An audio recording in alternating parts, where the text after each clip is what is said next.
And hey, what's the crack, YouTubers? Welcome to another hobby hangout.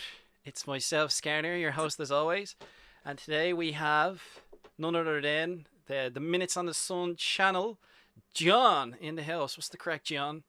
What's up, man? How you doing today? Oh, grand. How are you? We've been enjoying the weather. Like, what have you been up to today? You know, What's the weather like in Ireland? oh, You guys are probably, it's lovely, it's man. probably, is it? Yeah. We just had a barbecue.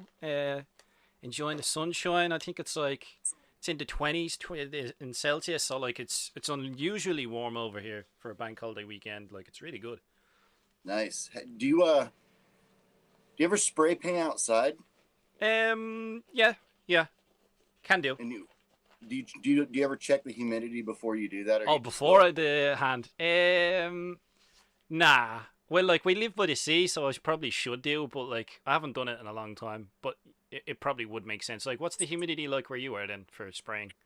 I just checked the humidity and did some spray painting outside about 30 minutes ago. It said, I think 14% humidity, and I think that might be kind of high because we're overcast today. There's a lot of clouds in the sky, so I thought today is probably the good day to test to see how much you can get away with, Yeah. you know, humidity and spray painting. So I'm thinking 14 to 16% is the high range for humidity. I could be wrong. We'll see in a few minutes. I'm gonna let it dry. It's like, yeah, we'll find out if they look Yeah. like they've been dusted or painted. Yeah, so today we're doing a bit of a different hobby hangout. We're gonna have a bash.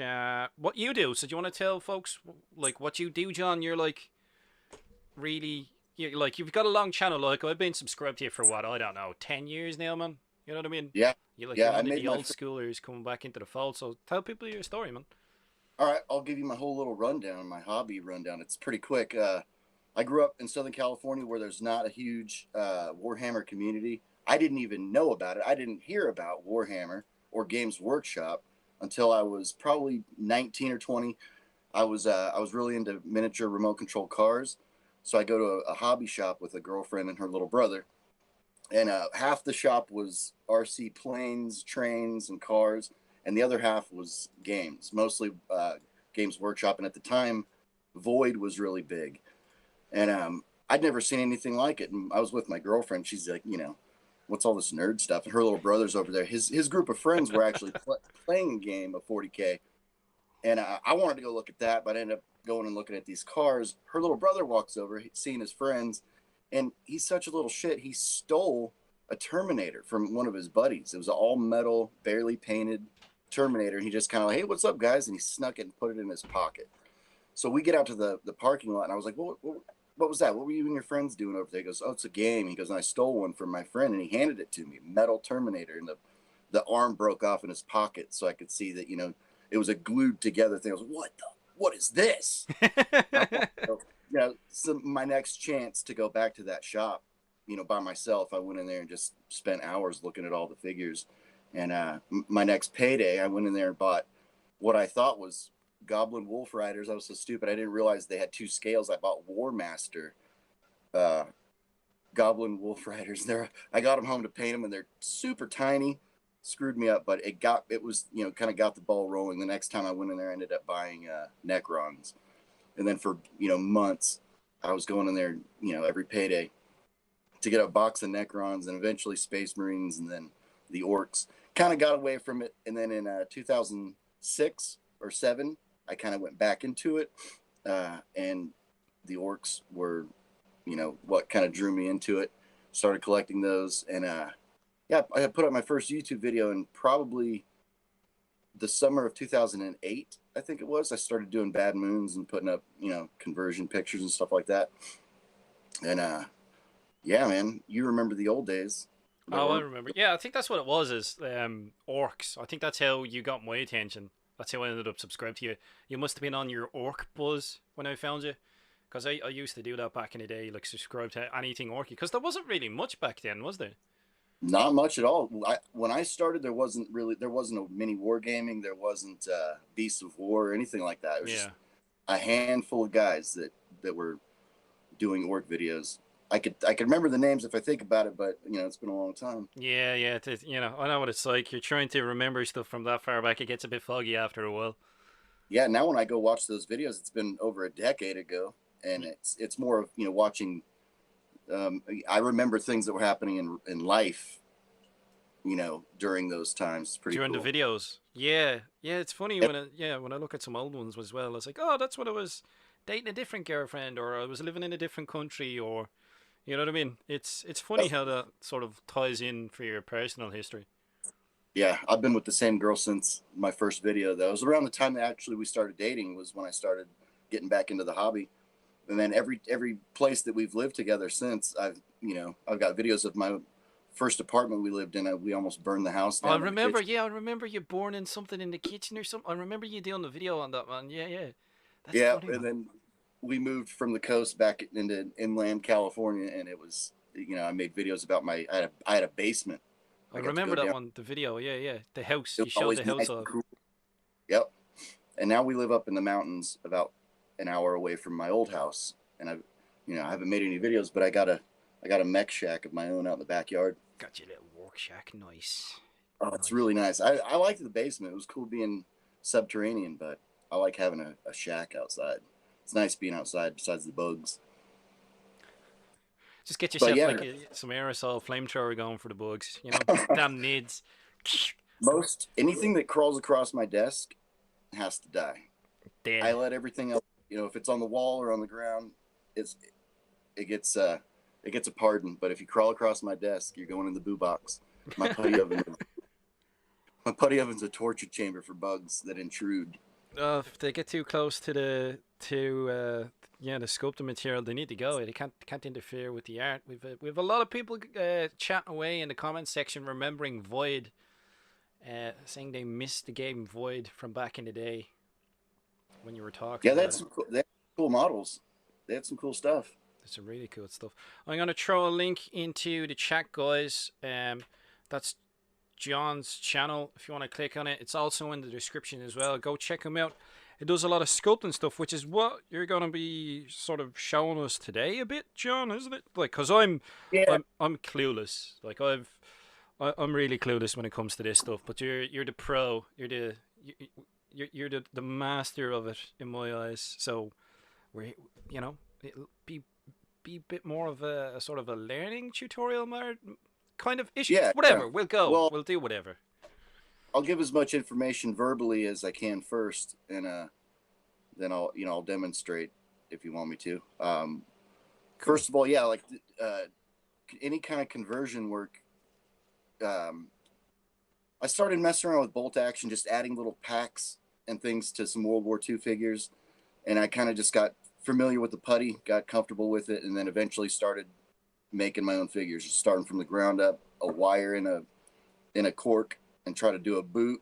And I spent weeks just trying to sculpt boots. Then I moved up to full figures and got used to the putty mix, and that's the key to any kind of the conversion work that I do with green stuff is the mix. Hmm. And it's green stuff and Millie Pot 50/50. You can use I've used all types of Millie Pots. The super fine white or the gray are primarily the ones I've used. They act pretty close. They do the same thing once you've mixed them with green stuff. So it doesn't really matter which Millie Pot you use. You could even use Aves. This stuff, From your close cam, what have we got?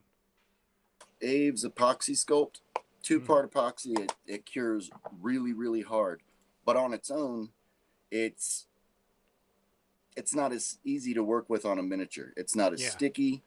And I've gotten used to, you could probably do it without green stuff. I've just gotten used to using green stuff for the stickiness and keeping everything, keeping it shape. I don't know exactly what the reason is why I'm using that mix, but it does everything you want it to do. You can do anything with it. You can make weapons, you can make capes, little tiny details. You could use it to put rivets on details. You could pull off a little tiny ball, and it's extra sticky.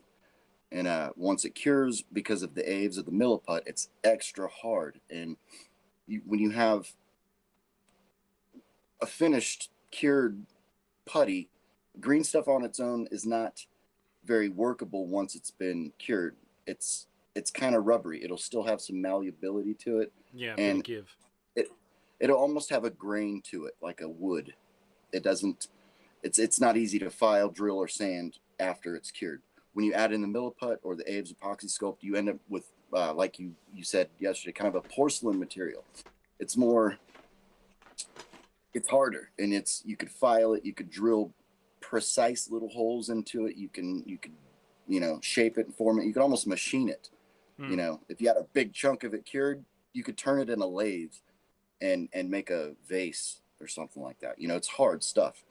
So when you put that onto a miniature, you have endless capabilities of what shapes you can achieve on a figure. You don't have to worry about finding particular bits if you can make those shapes and those you won't be as details. heartbroken, because I was having a chat. We were having a chat last night, and we were talking about orc bits, and then how sometimes, like, when you find like rare old orc bits, like from Gorka Morka and stuff, you can be a bit reluctant to use them. You know what I mean? So Right. yeah, if you can learn to sculpt them yourself, then yeah, it probably frees up the creativity. That's exactly right. For today, I have Millie Pot Superfine White, and you were saying this works as well, yeah? Yep, it feels a little different in the hand, and it has its differences. I'm not exactly 100% sure what all the differences are, but once it's mixed 50-50 with green stuff, it's hard to tell the difference between it and the gray. When it cures, it'll be a little lighter colored. The gray will add a little more yellow to it.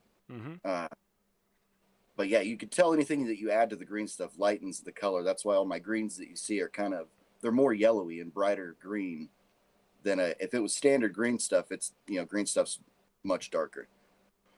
Yeah, we're used to that tone. So for today, I've dug out some Millie Pot that is as old as the hills, and you've given me the tip to rework each of the components individually so they're all a bit more softened up. So that's probably the first tip you give people, would it be, John? Yeah, anybody that's ever bought Millie Pot and kept it on a shelf for too long realizes it turns brown, it looks funky after a pretty short amount of time.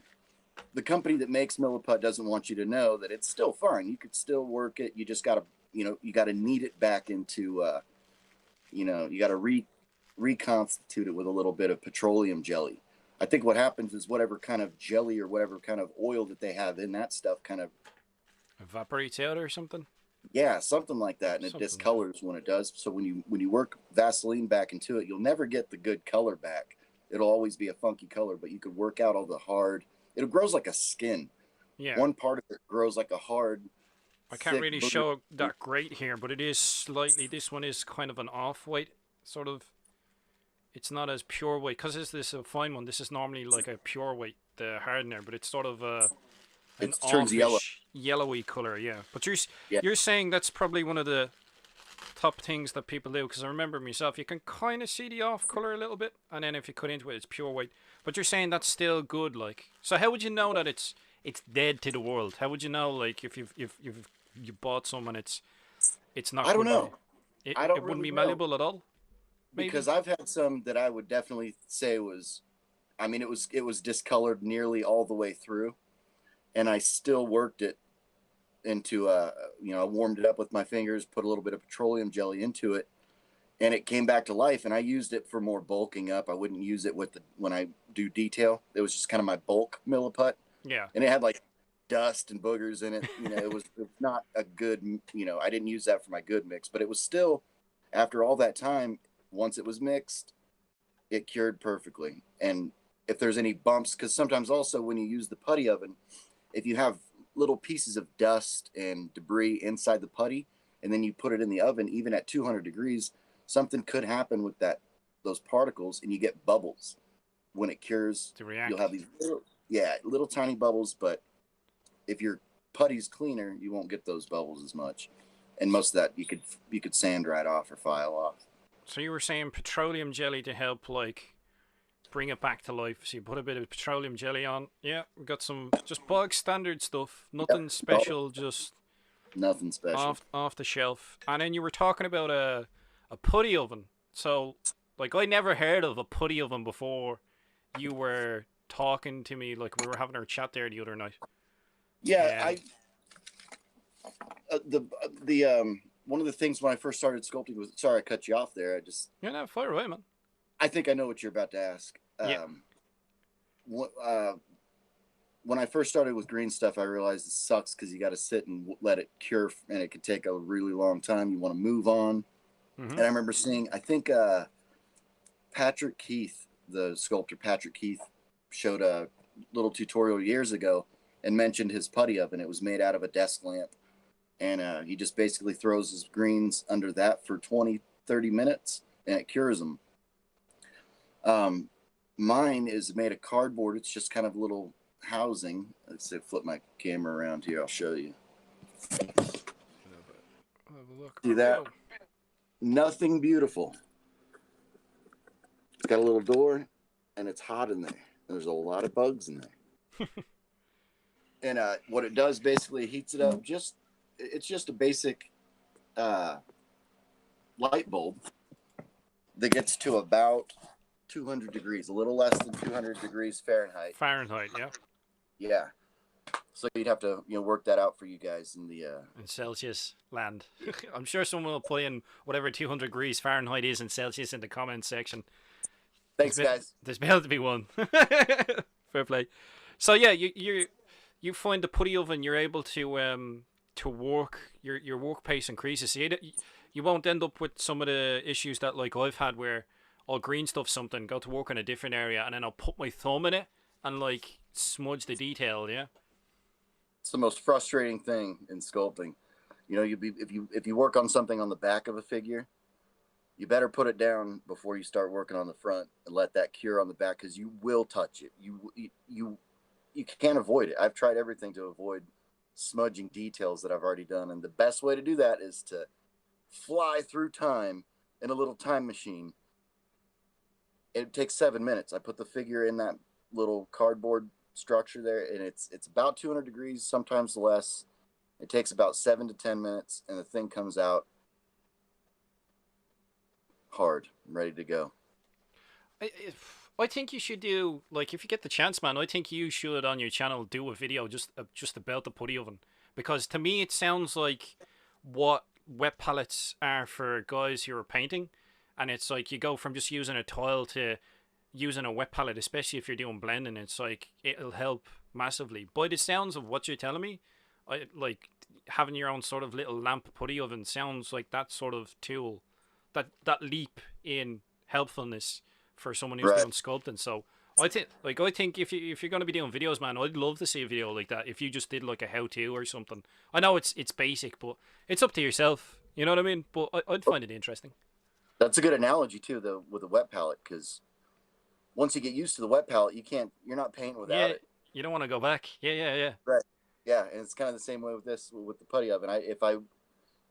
If I can't take the putty, it's like I can't go travel sculpting, because I gotta find a place to plug this thing in. It's a key to the technique, doing a piece, curing it, sanding it, filing it, shaping it, adding more to it. The mix itself will stick to itself really well. If you've used a lot of the petroleum jelly, if there's a lot of jelly on it, you might want to hit it with some alcohol, kind of get that off of there, because petroleum jelly is kind of a mold release in itself. But the putty will stick. You could build it up in layers. You could work a little at a time. You could, from sculpting a hand, you could basically sculpt the hand, the shape, the form, and just get the knuckles in, bake it, pull it out, do the next joints, bake it, pull it out, and you could eventually get the hand to do exactly what you want it to do. If you just, for me, it's just taking practice of knowing the position of the hand, position of the wrists. When you're looking at full figures, you got to understand anatomy, and that's taken a long time. Where the head comes out of the shoulders. We're not just a box. Our head is kind of in the front, and there's like a sloping shape. And learning all these little tiny things, you eventually get to a point where you can, sculpt full figures. But we'll get there. Baby steps, Jon. We'll get there. Baby steps. I think for today, I think you were advising that I'd go with doing like a shoulder pad or something like that for orcs. I have one that I've prepared earlier as well, but we'll go through the phases. So I started one yesterday, and it looks haggard as hell. But this is what you were saying to me is you can get to this stage, and then you're able to work back on it with Right. files and stuff. So I'll do that later. First question I want to have for you in regards to like doing your sort of um Millie Pot or epoxy mix with green stuff. Do you mix it all together? Because last night when I was messing with it, I literally took a piece of each, so four pieces, and I literally just mashed them all together. Or what do you advise? Would you advise like mixing the green stuff first and a Millie Pot and then putting them together, or Yeah, I pull off four little tiny size balls, like less than a BB. mm-hmm. Just for, because that's all I'm going to use right then. You have an amount of time where it's workable. So I like to work. I like it when it's fresh. I like to work it when it's just mixed. It's not hardening yet, and I seem to be able to get the most of what I want out of it right away. So I just mix equal balls, and they don't have to be perfect. You don't have to weigh out, just perfect eyeball it? little, right? Just eyeball it. And if they're generally the same size, they're gonna cure just fine. The green color will be pretty consistent, even if you get a little too much of one or the other. Don't be afraid to. I used to be afraid to mix too big of a ball, so I kind of pre-made the balls first, and I'd lay them out, and as I'm going, I'll mix them together. Well, so, And I yeah, suppose that's the bonus of having all of the parts separate is you can each individual part, as long as you don't mix it together, you can mess with it a bit more and get your quantity specific.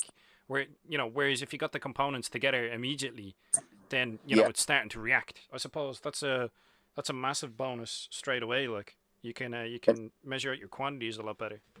just like when you're painting, and a beginner painter might pour out too much paint from Mm-hmm. like a proper bottle, and as they've progressed through painting, they know exactly how much to pull out, drop out, and mix for certain color. The more you spend time doing it, You get an eye the for more. it. Yeah. Yeah, and it's the same with this entire thing with sculpting. You have to kind of clock the hours. You have to spend time learning the putty, how it feels, how to control it without it sticking to your tools. It requires a lot of practice. It's kind of like any other fine detail work. Yeah. You have to get used to the material before you're going to be real good with it. You know. Got to put the work in. You can't just expect things to work out amazingly straight off the bat. Um, Exactly. for most folks, I know there's some gifted individuals out there, but for the majority of people, it takes a bit of work. Oh Um, yeah, there's people out there that blow my mind what they can accomplish without using a putty oven. Some of the best sculptors don't use a putty. They can do it all in one go. but yeah, so you were Blows. saying like you don't have to, but it makes life easier. Like when people are Yeah, painting miniatures, you don't have to use a wet palette, but it makes life easier for you. You know what I mean? If you get into the it's just another technique that yeah. that speeds up the process and helps you achieve certain goals. Sweet. Okay, so I think I'll have a bash. Now, so what were you saying to me yesterday? You were saying about I was asking you questions in regards to like sculpting. Do you ever put something down first, like a Right. substructure? So something you sculpt on. Um, Yeah. and you were saying to me about paper, was it? Yep. So Just regular printer paper. Anything you want to do, like you could do capes or what I recommended you try, what anyone else tries that wants to go this direction with converting, especially namely with orcs, mm-hmm. is adding armor plates. It's one of the easiest things you could do, and it makes a figure look really awesome.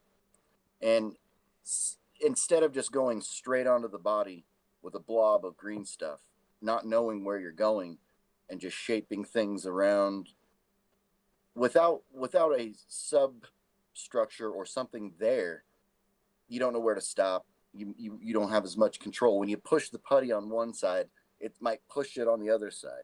And you're going to be chasing the edges all around, trying to make a square, flat shape on a body of an orc. But you can use regular copy paper, printer paper, just something thin. Thinner the better, probably. Yeah. And I recommend you draw whatever it is, the armor plate, a knife, or any kind of detail that you're going to add to the figure. Draw it on the paper in scale and cut it out with a razor blade or hobby knife A and knife. glue it to the figure with super glue. CA glue, whatever you crazy glue. This is all I use, just the cheap dollar store You use glue. the dollar store stuff. Yeah, and I have it on a bottle cap, or like you use the bottom of a can for a kind of a palette for the glue. I use something like that for where's it gone? I have the end of a Coke can I use for when I'm doing any scratch building for plastic card, not to apply the glue directly onto the model, so you have better control. So when you said that, I knew you the method behind your madness, definitely. Yeah, I use a flattened needle kind of as an applicator, and I just make a little dot of glue on the figure, place the armor piece or whatever it is I'm on, going to be sculpting onto, and then just let it kind of absorb into the paper, and then form the paper onto the body. Add a little bit more super glue. When super glue meets copy paper, even with that, you could layer coats onto it and thicken it up and strengthen it up, but it absorbs right into the paper and makes almost a plastic paper. It's really weird, but it's very effective for controlling the shapes of what you're putting down on a body. And you don't have any problems with that. So once you put like, you're gonna super glue like a base layer there. So say we're doing a shoulder pad, we'll draw it out, and then like I'll cut off some of the detail here to make space for the shoulder pad. Obviously, I'll cut it down to size. And you're saying you'll super glue it down. Now, do you cover the whole paper in super glue? And then do you have any issues with like binding? Then does the putty take to this sort of super glued hybrid paper now? There's no problem with it. It just sticks. Not at all. No, yeah. Once the paper absorbs the glue, it'll give it kind of a bumpy texture. It's not real smooth. The more if you layer it up, you keep building layers up, it'll eventually be very smooth because it's a liquid plastic, basically the CA. But with the paper, it makes it bumpy, giving it kind of a rough texture, and the putty sticks right to it. So there's a texture to it then, so there won't be any issues. Yeah. So like I said, I was experimenting last night and trying to muck around with it, and I found what you were talking about there. Like I put the base paper down, and then I did that. I didn't know if I had to coat the whole thing in super glue, but I figured if I coated all of the paper, it would all harden then, and then at least it'll be good substructure overall. Something hard for it to stick to, because I was afraid that if I just left it as paper, it would be too soft. You know what I mean? I try to get the whole thing with at least one coat of super glue onto it, just to hold it steady. That's all it really takes, just one coat. Make sure it's adhered to the figure really well. If it goes into the putty oven, I haven't seen any kind of reaction to the heat, and I'm not using high heat. I mean, it's less than 200 degrees Fahrenheit. But I've had some mishaps with it. It has popped off the figure. So once you've glued it on, you want to make sure you eventually get enough putty around that piece to the model, nice and flat and smooth to them. You don't have any undercuts, any gaps in between. You want to seal it all in. So it needs to be kind of flush. I get you. Worst case scenario, I suppose if like a shoulder pad popped off or something like that, you could always glue it right back on. Glue it back on. Yeah, it's not the end of the world. Right. So yeah, I could bash away at something like that. So I think I'll do that now. I'll cut away at this bit of shoulder pad here, and I'll prep this guy. I'll probably, you said to draw on it is a good indicator, but what you were saying about shaping it, I found it really handy where I was trying to shape it last night, and the putty would get away from me, but you'd be able to feel with the sculpting tool underneath where the sub layer is. So I'm like, oh no, I've gone too far. I'll push it back up and try and build it up a little bit. Right. And like I said, it looks haggard as hell. Your knife or your putty, your sculpting tool will eventually hit that paper, and it gets you right, and it speeds up the process of keeping a shape. You don't have to, exactly. You don't have to chase the putty around, and it keeps that square shape. And the other thing about the mix is that it cures way harder.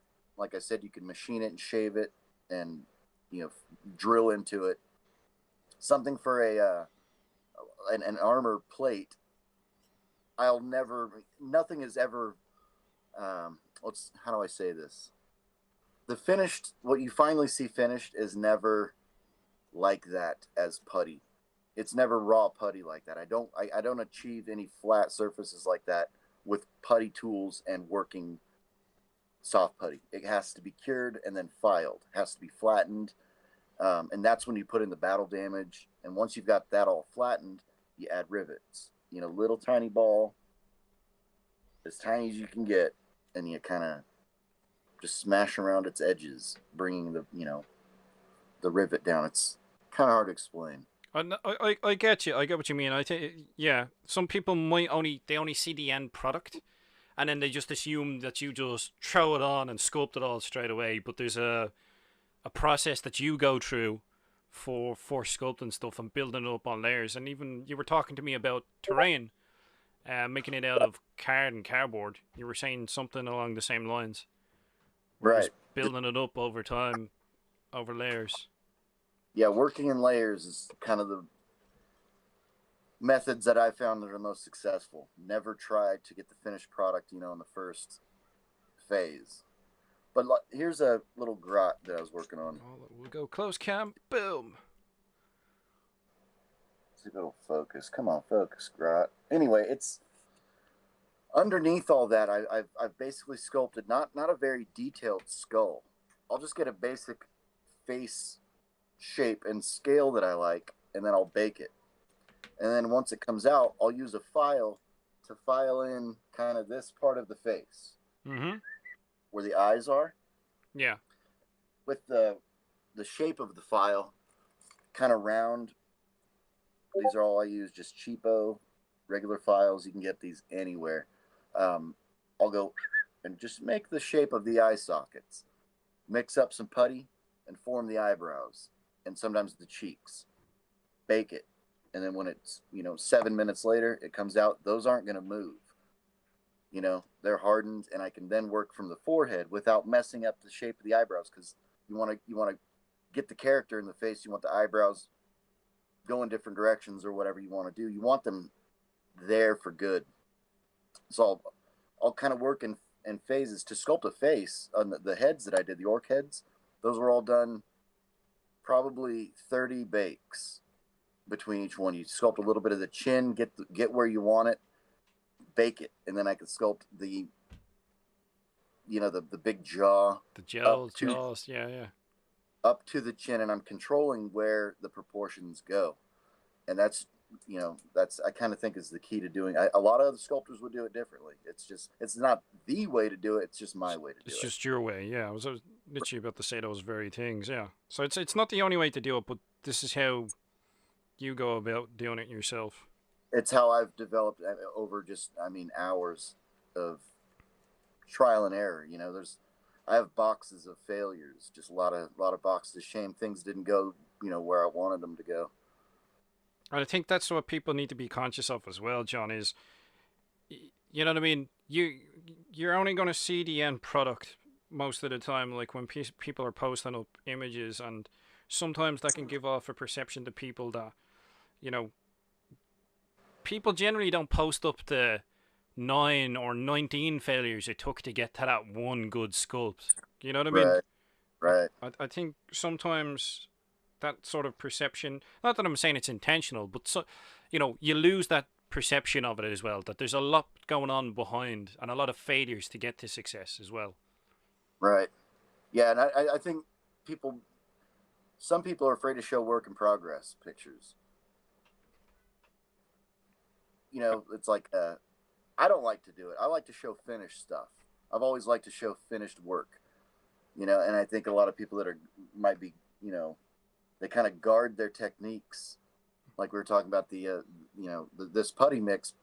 There's people out there that don't want people knowing the information. So there's people out there who don't want people to know what you're showing us, like what knowledge you're sharing.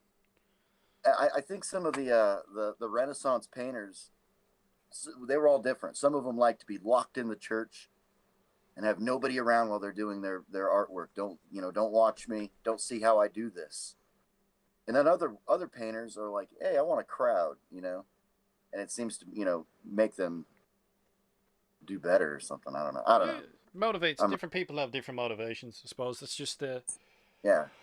variety and the spice of life. I'm trying to find that cap that I was talking about, that I put my super glue on, and I'm gonna have to stick it onto. Do you know what I'm gonna do? I'm gonna stick it on the lid of the Vaseline. That's what I'll do. So I'm going to get to the stage now where I have made a little paper template out of a little shoulder pad paper template, Okay. and I've scored the underneath of it with the back of the blade so that it will fold at a specific point, and I've cut away at the like metal bracket on the top of the orc, and I'm literally just gonna get my super glue and then glue it in the middle, the front, and then cover it all in super glue and progress from there. So that's the stage I'm at now. Yeah, if anybody else is sculpting along, feel free to throw questions in the comments section, and we'll Yeah, there's got to be some questions. I've rambled enough. yeah. Somebody must have thought of something they want to know. Oh, I'm sure. I'm trying to keep track. If you have any questions about like sculpting or Jon's method of sculpting, because you've actually had miniatures, you've sculpted miniatures like professionally, and that have been Yeah. that are manufactured, like, you know what I mean? Yeah, semi-professionally. I just did, I finished, I designed 5 goblins. They're fantasy style, kind of. I based them on the old fantasy tribe goblins that were early Citadel before the slot of bases. They're really old figures. Oh, so that what was Slatters came in about 1985, so like pre-Slatters, like early 80s stuff, isn't it? Yeah, it's a term you'll find old hammer dudes use, like pre-slaughter. Yeah. Pre-slaughter base means some old, maybe 70s, late 70s, early 80s, when they were sculpted, and a lot of them were done by the Perry twins when they were real young. I think Kevin Adams was sculpting that early. He's kind of known as the Goblin Master for Games Workshop goblins. He's given them that look. I think a lot of even the look of them today comes from Kevin Adams' goblin sculpts that he used to do. Anyway, I made my own. They were kind of my own, just based on, inspired. You were inspired. You were inspired. Yeah. There's Right. nothing wrong with being inspired. And I posted them on the Old Hammer sculpting group. When I got into sculpting figures, I started looking and researching the old stuff. I like the old metal, characterful, early Games Workshop stuff. The stuff now is awesome, but it lacks a lot of the, I don't know, just character, I guess you could say. Yeah. I find that myself, Jon. A lot of it, like a lot of the stuff is CAD design stuff now, and I find it doesn't have the same sort of character that the hand sculpt ones did. Now maybe that'll change over the years. Maybe their style will shift again, and as people get more experience with like doing CAD designs, we may see something change. But currently, yeah, I'd agree with you. I like my favorite sculpts are like the old Gorka Morka ones. You know what I mean? Where it's like the Gorka Morka Gretchen. I much prefer them to the plastic ones. You know what I mean? They've a lot more character to them because they're hand sculpted. They have like imperfections in them, which makes them look more natural, even though they're cartoony as hell. You know what I mean? Yeah. Each figure kind of tells a story. Just when they have their own, attitude. Yeah. Especially the orcs, and a lot of the old, the really old chaos stuff was wild, man. They let their sculptors just do whatever they wanted. There's some crazy chaos beasts and chaos warriors from the early mid 80s that are just, they're badass, man. But anyway, the Old Hammer sculpting group on Facebook is where I was showing everything off, and the Northumbrian Tin Soldier company contacted me about 5 goblins that I had made, and they wanted more. So yeah, semi-professional. I sculpted 28 goblins. It's a box set. You can get it at Northumbrian Tin Soldier Company. Sweet. Pretty proud of them. They're cool. Do you plan on doing any more sort of like miniatures? Because I know you were posting up the faces. Do you have any future plans to do more? Something like that? Yeah, a lot of plans. Nothing really that I can announce or anything yet. I'm still working on I want to do the casting myself at home. Mm-hmm. That's a whole nother hobby on its own. Oh yeah. Oh dude, there's so many things that like can be used in our hobby that are hobbies in and of themselves, like 3D printing or even just using an airbrush. It's like in itself, There's a whole Yeah. rabbit hole you can go down just with airbrushing, or you want to 3D print some terrain. It's like, well, you need to learn your machine and what are the best settings for it, and you know what I mean. Next thing you know, it's been 2 months since you touched your miniatures. Do you have you gotten into that? Into which? Have you gotten into 3D printing? Peripherally, I had a machine. I have another one. I haven't focused on it right now. It's like we were trying to do our 1,500 point lists. Myself, Steve-O, Dim, and Dread, and that's what I'm mainly focusing on now. It's like once I get that done, then I can muck around with printing or mess around with my airbrush or whatever other projects. And then we've the new edition of 40K is going to be coming up. So we'll see. We'll see what happens. I'll see what way the wind takes me. Who's winning on that 1,500 points of painted stuff? Who's winning?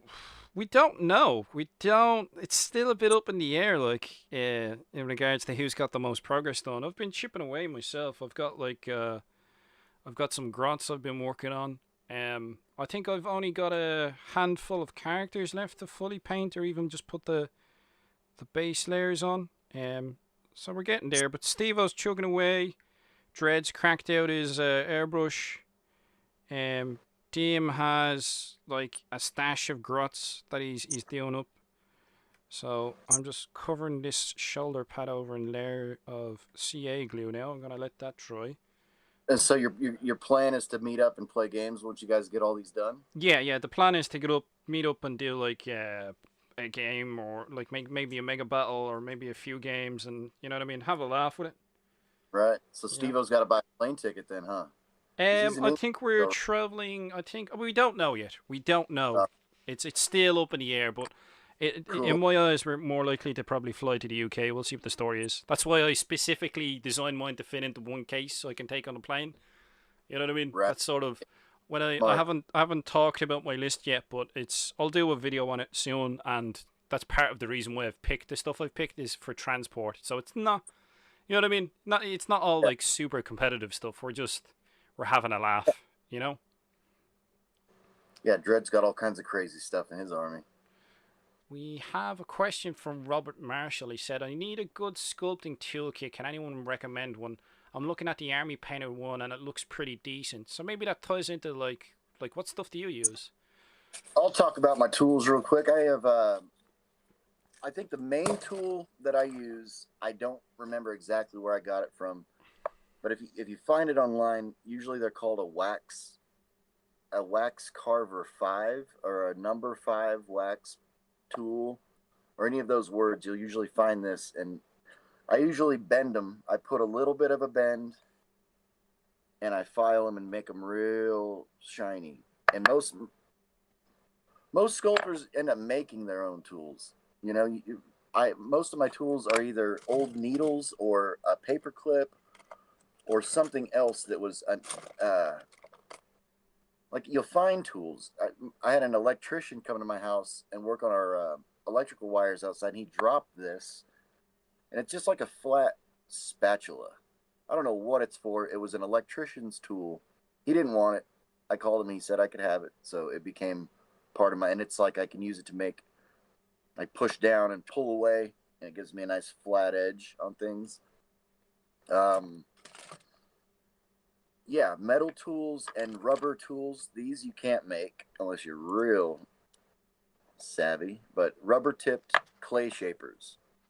Every modern sculptor, I think, has gotten into these. You get a lot done with those. They come in all shapes and sizes, and you can get them all over the place. But Green Stuff World, I don't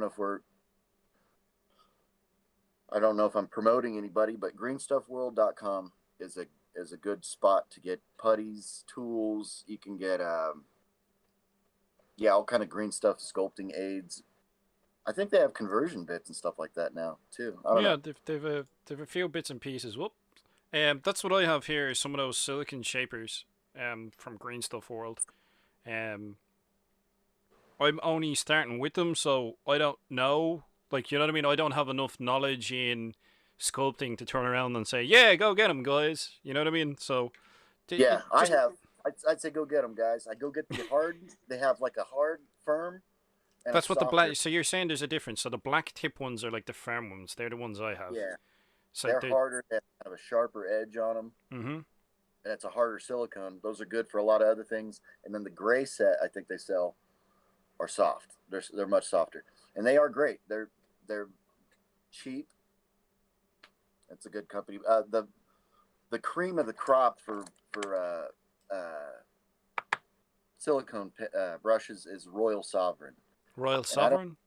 Yeah, that's the brand that I found years ago, and when you could find them, get them. They're usually about $9 per tool, or you get the 5-pack. It's a little less, but they're harder to find. I don't know why. The green stuff ones are great. If you're just starting out, go get the soft and the hard or the firm set, and you'll be good. Cool. We've a question from Mike Murphy. He was asking if you were selling bits yet. I think you pretty much answered that. You have stuff in the works. Yeah, Nothing. I got a lot in the works. I've cast a few heads just here at home without any pressure, and the success rate. If I was to put these to any kind of market, it's going to be to the 40K community. That's where I'm going to start. Kind of make it exclusive to the guys on Facebook first, and when I have something that I can proudly sell without bubbles, where you can just open a package and put them straight on. Right now, they still need a little bit of work for the molds. I'm still getting some bubbles in them, and I don't want to sell crap, you know. But I have a pressure pot. I have a few other things that I need to acquire before I'm fully pressure casting. Got to get some. I don't think anybody wants to buy white resin for some reason. Just Oh yeah, yeah. There's this thing where people like gray or green for like right. yeah, yeah, yeah. Yeah, it's weird like that. It's like we've been conditioned kind of in that regard. I don't think most people realize that the gray resins, those resins that's color added to them. Like so Right. when they see white or the off creams or whatever, it seems like very bootleg to pink people. You know what I mean? It's weird that Yeah. perception. I always That find that funny. like old armor cast. Hmm. Everything armor cast used to do was a piss yellowy weird color that people didn't Yeah. like. And now I'm sure there's probably some resins that are pre-tinted. Maybe I don't know. I I'm haven't sure. really. There's that much stuff out there in the market. I would not be surprised at all. I really But wouldn't. to color resin is very simple. Most of the dyes are in a little bottle, and it's real strong color. And one drop into a batch turns it enough gray to be acceptable to the purchasing population. So you're working on it. You're working the kinks out.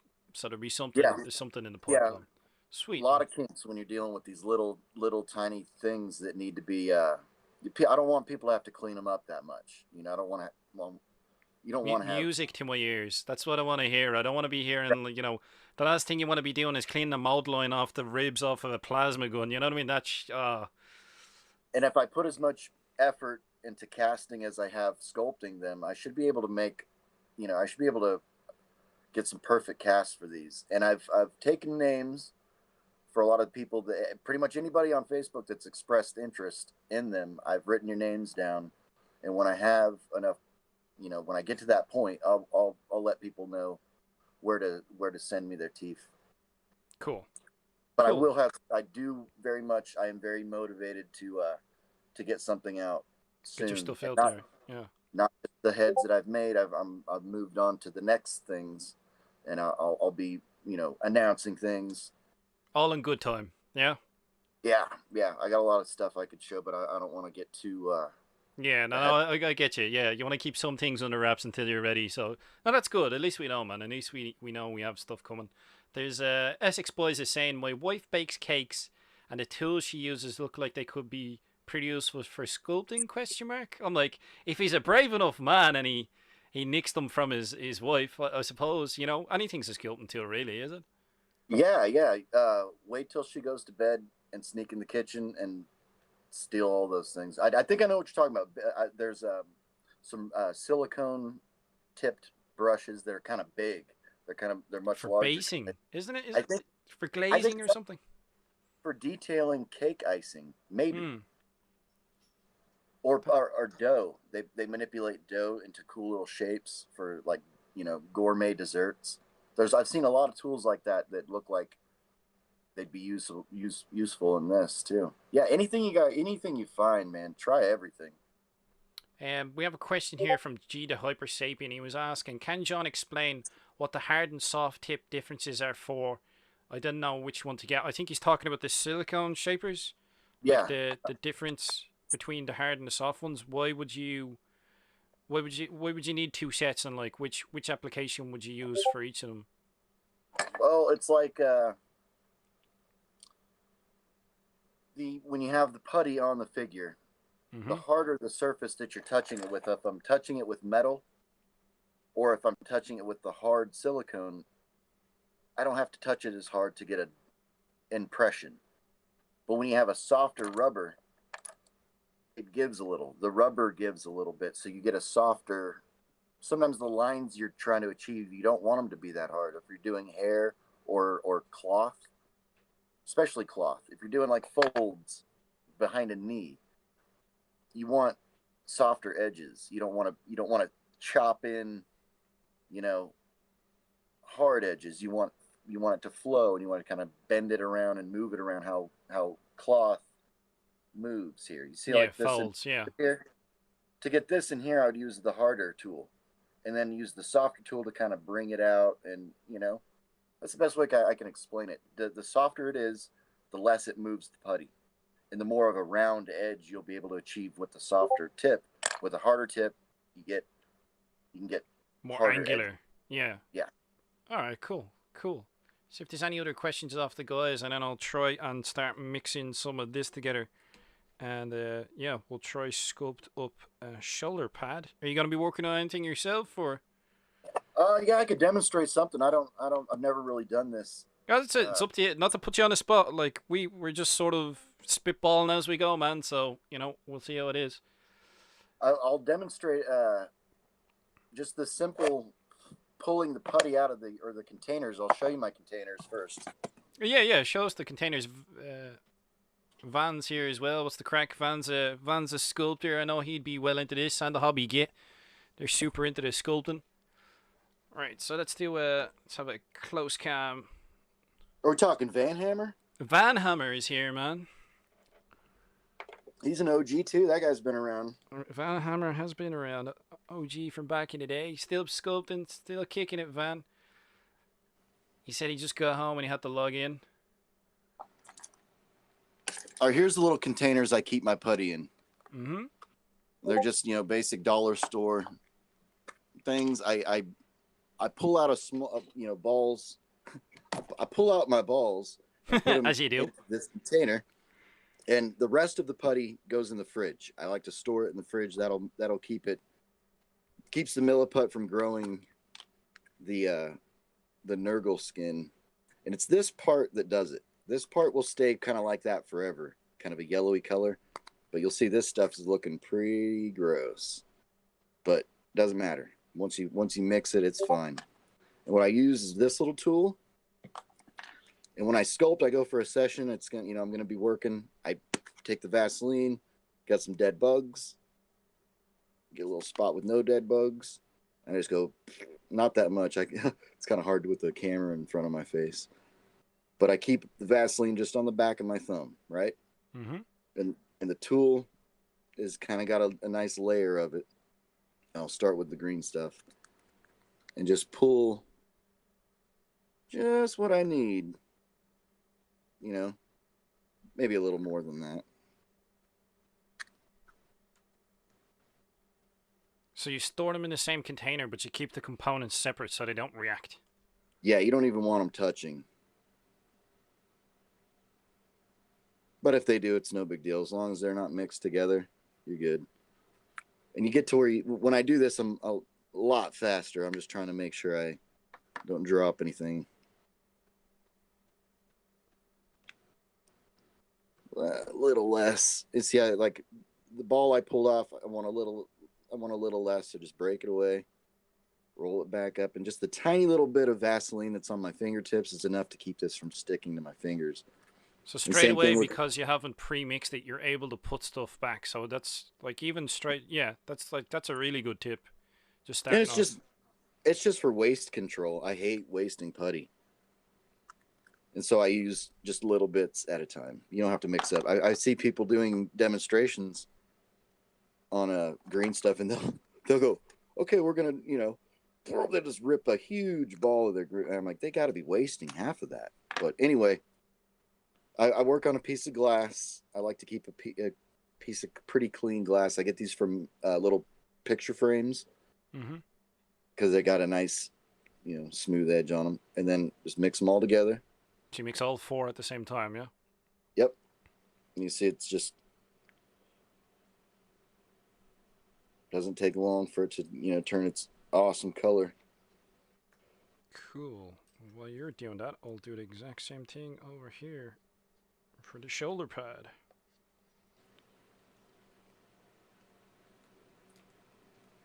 We have a question from Essex Boy asking, John, have you thought about doing something along the lines of Steve-O's War Boss idea? I have, man. I took his video to heart, made a bunch of notes. I think it's a great idea. War Boss bits. Kind of just upscaled set of accessories and things. Yeah. I have thought about that. That's cool. I think he put that video out right when I was, brainstorming the beginnings of all this. Nice. I'm taking any ideas I can, I'm always making notes. All right. Once it's pretty mixed, I just go and roll it right onto my thumb. And that's pretty much where it's going to be as I'm sculpting. That's actually a lot. That's kind of a big, that's a big blob for me usually, but that's how I do it. And then let's say I'm taking this boy here. What do I want to do to him? What should I do to him? I don't know. What you think would be easy, like an armor plate or something, or? Why doesn't somebody maybe suggest what? Yeah, I do? so why don't you comment in the section, guys? What you think John should try and sculpt on the boy? See, John, you're already getting the swing of this whole streaming thing. You should do it yourself, man. You should do it on your channel. Get some streams going.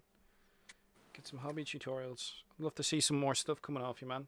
Time permitting, of course. Of course, yeah. I do have a 9-month-old baby daughter and a 5 or a 6-year-old son. Got a lot of things that keep me busy. This is it. Yeah, life does have a tendency to keep us busy. But I can demonstrate an armor plate, or I could demonstrate the maybe a pouch. Anybody yeah, want we to see have people commenting. There's one guy said a mushroom, someone said a backpack, someone said a pouch, another guy said a bigger jaw, another guy asked for a wrench, someone else asked for a tank buster bomb, somebody else asked for a cap or some sort of scarf or cloth. Another request for a backpack would be cool if possible. Geniuses. There you go, man. You ask for inspiration and it comes in torrents and waves. This is what we love about the orc community, man. You know what I mean? I was only thinking about backpacks myself there, and I was trying to visualize how to go about sculpting one. And I was thinking maybe you'd make like a bulk shape first. Like, how would you approach it? I was thinking like make a bulk shape, and then I'd probably do roll out cloth in afterwards, and then sort of drape it over it. Do you get me? Or how would you go about it? All right, we'll do a backpack. I'm gonna have this smoke, and then I'm gonna make a backpack. Sweet. And the way I would do it is styrene. I would take a little chunk of styrene, maybe like a whatever, if you got some 2mm or 1mm even, you could double it up. I'd make a little tiny box that box it just out. imagine yeah, just imagine you want to make a backpack for an orc, and then the plastic that is the under base for it needs to fit inside that backpack. So it needs to be a little smaller than the backpack itself, but you could glue a piece of plastic on the back, and then you've already saved a bunch of time with the bulking. And then you just put a thin layer over that square shape. And get into detail. So I have, for the viewers here, these are the Forge World backpacks. So what you're saying, John, is if you made a square that's smaller than the backpack itself, and then you'd bulk it up then with the material, and then obviously there's loads of detail and gubbins and stuff. So I'm looking at like sticks of dynamite and stuff. You could do that with styrene rod, and then put strips of sculpting material as bands. You know what I mean? So Yep. Yeah, it's the world is our oyster, man. I like it. I've got a demonstration piece laying around here somewhere. Alright, so I've got my Millie Pot components there. So I've got 4 little balls of stuff, and I'm just gonna boop, mix it all together. Here's something that I've already done. It's a regular shooter boy. And I hope this focuses. Get this sucker in focus. Put him down near the other guy. That's kind of in focus. Maybe? Yeah, there you go. There you go. Boom. Well, yeah, man. I like that. The masks, the pouches, the sleeves. Yeah, sticks of dynamite, the tools. And you're using the same mix for like the weapon and the cloth. That's all. All the same mix, yeah. It's just doing it at different stages and baking it and shaping things as I go. The mask was done over, I shaved the detail off of his face and put the leather part of his mask on. Let that cure, and then I went over with the metal parts. The teeth, the little breather thing. Those holes got drilled out after the putty was cured. The sleeve was done when the putty was nice and soft, and I used soft tools to get the simple wrinkles and folds. I cut in the stitching, the sleeve itself, and then I'll cut the individual stitches, let those cure, and then go in adding the little pieces of string to the where the stitches go. Same with the backpack. You could see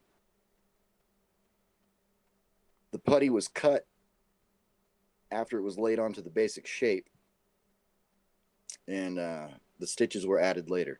The dynamite are all little pieces of copper wire kind of bound together, and then I went over it with a nice thin layer of green stuff. The knife was sculpted onto a copper wire. I formed out of just the shape of the blade, cured it, filed it, and once that's filed to shape, then I can add the straps and the other little details to make it look like a knife. Yeah, and the bullets up at the top, kind of the same thing. It's the way that they used to do it. Each bullet is a little piece of copper wire that I've filed the tip to a decent shape, glued it onto his body, and then sculpted the bullets casing, and then when that's done, the strap over the bullets to make it look. I'm pretty sure that's the way that it used to be done. Yeah. In the old metal cast guys. Yeah. Yep. So you can see the backpack is, that's not all putty. That was actually just cereal box. I glued a few layers of cereal box to his back and just started adding layers. So I'll do that. I'll demonstrate that. Sweet. Yeah, pretty much the same reaction. Everyone's like, it looks awesome. Thank you, everybody. Anybody that says anything nice, I can't see it right now, but I'll check it out later. No, definitely. There's a lot of compliments being sent your way, dude. Definitely. Cool. Kyle's here as well. What is the crack, Kyle? Steve-O's here watching Navani. There's quite a few guys. I'm sorry if I miss you and don't shout you out. Mike Murphy was saying, cereal boxes, that's amazing. I know, man, it's surprising. You want to see some of the terrain he's doing as well. Like, it's crazy what you can do. Yeah, I'm going to check on that right now. As a matter of fact, I finished that little mech station, and it's drying outside. I'm going to go get it real quick. Give me 2 seconds. Cool. Well, you'll check on that. We'll put you up in the corner there, and then I've got my little bit of putty. I'm in no way a master of sculpting in any way, shape, or form. But I'm going to then go back in and apply. So, as John advised, I've got like Vaseline on my arm. Or not my arm, my hand back up here. And I'm just wearing gloves. Whether you want to wear gloves or not is up to you. I'm just going to check that the... So this shoulder is now dry. So I've covered the whole thing in the super glue. So it's all... Can they see your camera? Because I can't see you. I can't see your... They can see my camera, yeah. I can try screen share with you, but it might tank the frame rate for the stream is the only problem I have. Do you want me to... No, that's cool. Alright, cool. So yeah, I'm at the stage now where this is hard now. Even if you... I don't know if you guys can hear that, but I tap on this. This is pretty rock hard. This is paper with the super glue. I've layered it now. And then I've just got the putty, and I'll give it a bash, I suppose. And anybody that attempts that technique needs to remember to let that super glue cure all the way. Don't try to sculpt onto it with wet super glue. It's pretty nasty. If super glue meets these rubber tools, it can pretty much destroy them. I've ruined a few. Yeah, it really sucks if you get super glue on those tools. If you get it on your metal tool, no big deal. You could file it off or just clean it off, whatever. Game over, man. This turned out good. This is a whole nother conversation in itself, man. Yeah. Show us that. Yeah, we'll try to close up. I'll muck around with this the shoulder pad, and you can show your piece of terrain and tell people tell people the story. This is just cardboard. We'll save this for another conversation. There's a lot to say on this, but it's just cardboard. It's just cardboard and cereal package layers. Yeah, I'll get to that. We'll get to that eventually. But looks like 14% humidity doesn't affect it. That texture is meant to be there. Nice. So it didn't get ruined by a bad spray job. There's nothing worse. No, I just did this just before we went on, and this is not sticky. It was in the sun. It's ready to paint. Cool. Sweet. All right, I'm gonna get a backpack going for this guy. All right. Here I got. This is 1 millimeter styrene. I'll just eyeball it right there.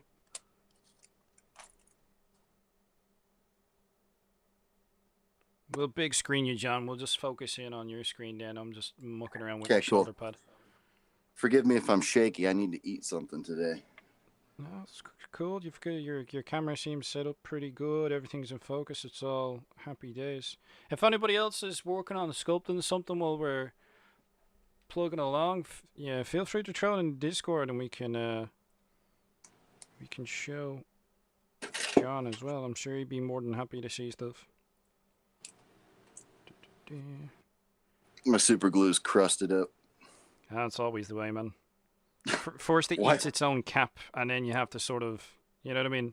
There's a process to it. It eats its own cap, and then after that is when the true battle.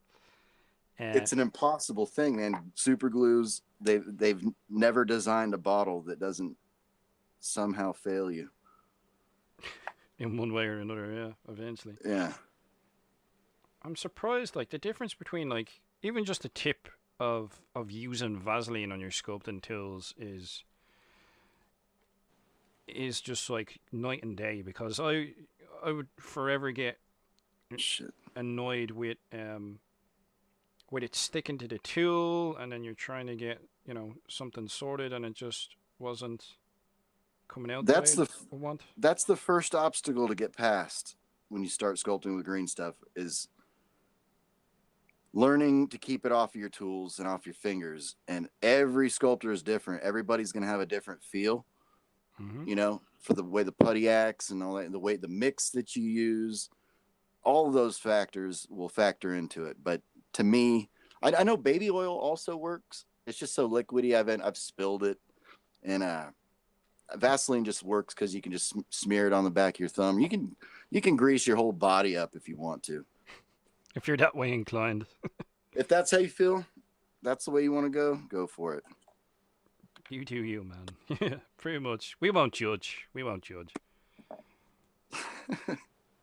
See, in just a few minutes since I mixed this ball of putty, it's different. It's a little thicker, it's a little harder, and it's cooled down. Once it's cooled down from your being on my thumb, my body heat will keep the putty warmer and softer. If I set it down on the glass, which some techniques it's better to keep it cooler, I'll just keep it right here on the glass and do the same basic thing. I just break off whatever I think I'm going to use, and then onto the palm of my hand, I'll roll it into a ball.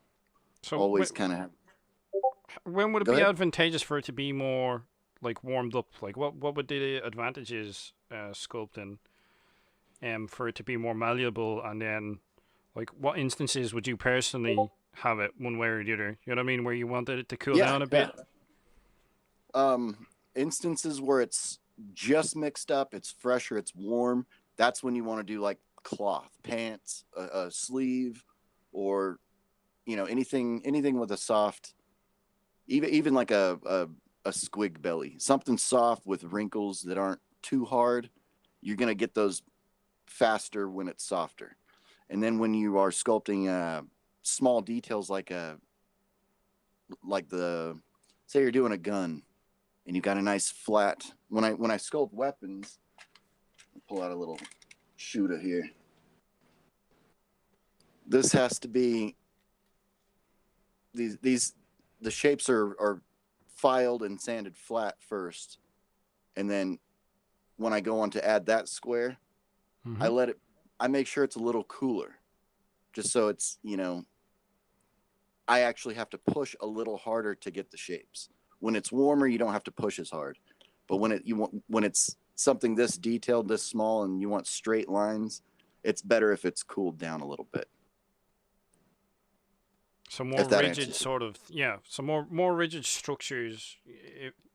It'll be better if it's sort of cooler and more organic or folding sort of things. If it's warmed up a little bit, it's more malleable. Yeah. Yep, and that is not the finish. You probably won't work the putty that flat. You have to get it as flat as you can, bake it, pull it out, and then file it with a, you know, a flat file. Get all the edges. You go this way, go to the top, bottom side. You look at it directly straight on. Yeah. Use the old Mark 1 eyeball. Get that level. Exactly. Yep.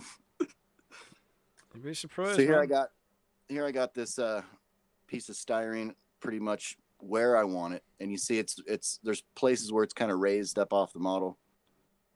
That's kind of the first thing I'll focus on, is getting that filled in and getting that, you know, that'll also help the plastic stay to the plastic. You don't have to just rely on the super glue, because you never want to rely on just super glue. Yeah, stuff gets brittle over time, like. Yeah, but when it's buried and it's soaked into paper underneath the whatever you've made, it's there for good. You don't have to sweat it. So I'm just going to fill. You generally don't have instances of it breaking off, and even if it does, it can always be glued back on, sort of. Yeah, I've never had anything ruined because of super glue. But the top tip of the day is to keep it away from your silicone tools, yeah? Yes, do not let super glue touch your silicone tools under any circumstances. No. Sometimes when I'm doing stuff with a lot of glue, I put my tools away just in case. Just to be, just to make I've had the tool in my hand and doing something and have it just touch the tip of the damn glue bottle, and it pretty much ruined my last. The shapes I use the most are the flat chisel shape and the angled chisel shape. They have like a cup chisel. A round one. Some of them I've used very little. But. Sweet. So you'll find your favorites, and everybody will be probably slightly different as to which ones they like, which preference. Yeah. Every sculptor, I'm sure, if you ask them, they'll each have different tools, their go-tos.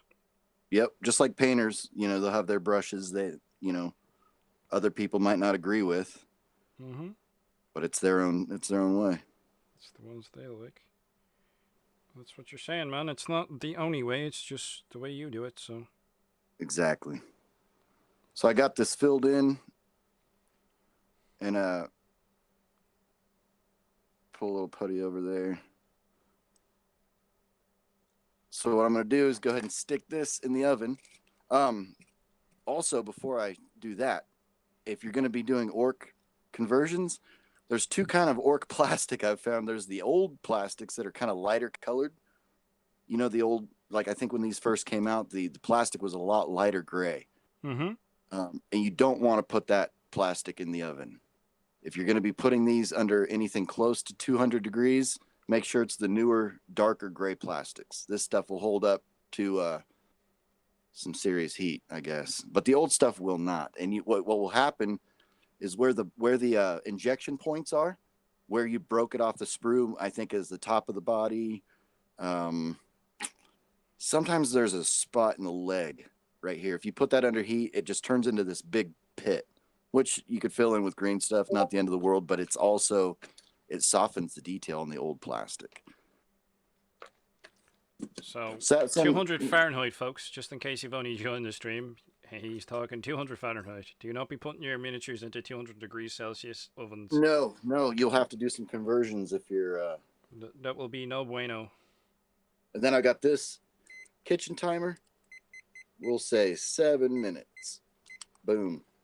And while you're cracking away at that, I have been mucking about with the shoulder pad, and it looks horrendous, but we're getting there. We're getting there. We'll get a It will.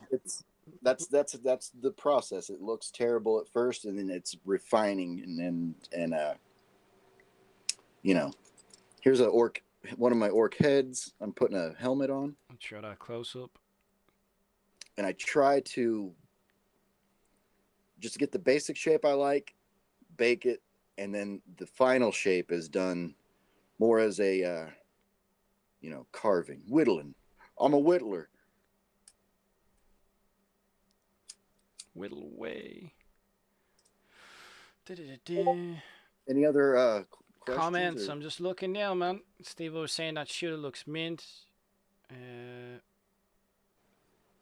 Jigs Wag saying he wish he had some gloves right now. Wish he had some gloves? Yeah, question, hold on. Navani was asking a question. Question for John. Are gloves really a recommendation? One that kind of mess with getting a feel for the stuff? I think it's because I'm wearing gloves, they're asking. Yeah, I that's another personal preference. It's like, do you like to sleep with your socks on or not? It's I don't use them myself. I feel like they get in my way. They just kind of, the wrinkles of the gloves kind of bundle up, and I don't use gloves for anything. I don't even use gloves when I've been stripping models, been soaking them in LA's Awesome, and you should really wear gloves when you get to the scrubbing part, because it flings the paint flake. I mean, my nails were pretty grungy for weeks. Should probably use gloves, but I just don't myself. No. So it's down to personal preference. You don't have to, but it's up to you. Right. I don't think there's anything harmful about these putties either. I wouldn't eat them. I wouldn't rub them into an open wound, but I don't think there's any harm in this stuff touching your skin. And I keep it on my thumbnail itself. Yeah, I reckon like your nail's pretty inert at that stage anyway, so we've got a basic sort of shoulder pad lump-ish type thing going on, and I reckon that's good enough for now, and that'll set up over a long period of time, and that's my waist. And for an armor plate, what you want to focus on is the edges. Will you be able to chip away at them and give them the battle damage? If you look at like the some of the knobs bodies, they already have their shoulder pads molded onto them. And when you're building stuff with styrene, people usually tear the shit out of it with a knife to give it a jagged edge. Good whittling. If you look at the figures that GW produces, there's just like a nick taken out, just a little. Some parts are just one little piece of metal flaked away. And I try to keep that same aesthetic with the pieces that I add to the figures. Try to make them look like, aesthetically, they're all sort of tied. Yeah, the same amount of battle damage that GW would put into it. I get you. So there's no sort of stark contrast. It's all kind of the same sort of. And I did this guy, and I felt like I went a little overboard on the chipping.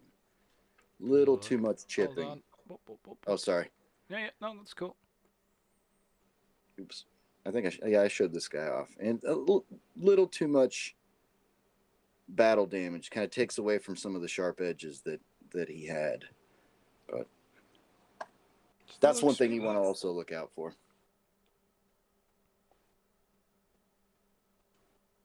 Two minutes and 45 seconds on the backpack.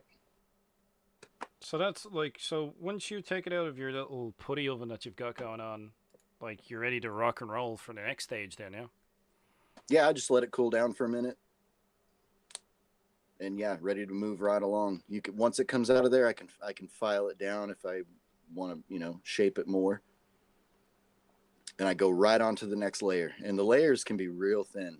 The stuff is real sticky. It sticks to itself better than just pure green stuff. You might have problems if you're using just straight green stuff sticking to itself in small bits, especially once you start filing it away.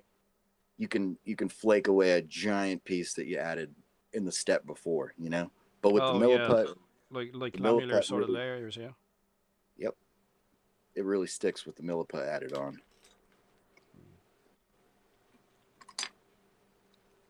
Let me get this little bit on over here. So this grot that I made is meant for the backpack of this Commando. Oh, I was wondering. I thought you might be filling bullets up at the top. Yeah, no, that looks sweet. I see what you're doing. And then in his hand, he'll be aiming this little grot blaster. I think I showed those off on the community. Mm-hmm. And he'll be getting ready to throw this stick bomb. Focusing is an issue. There we go. He'll have that in his hand.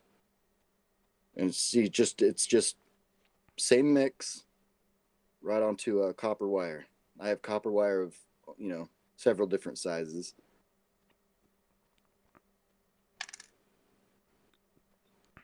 And then for the core of the grot himself, you did this. Did you do like an armature out of copper wire as well?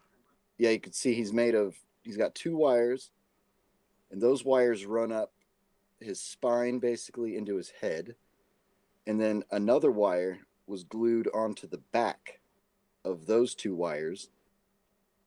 Then I added a little ball of putty to hold him in place, baked it, pulled it out, added the basic shapes of the arms and the head, and then slowly refine and add details like the teeth.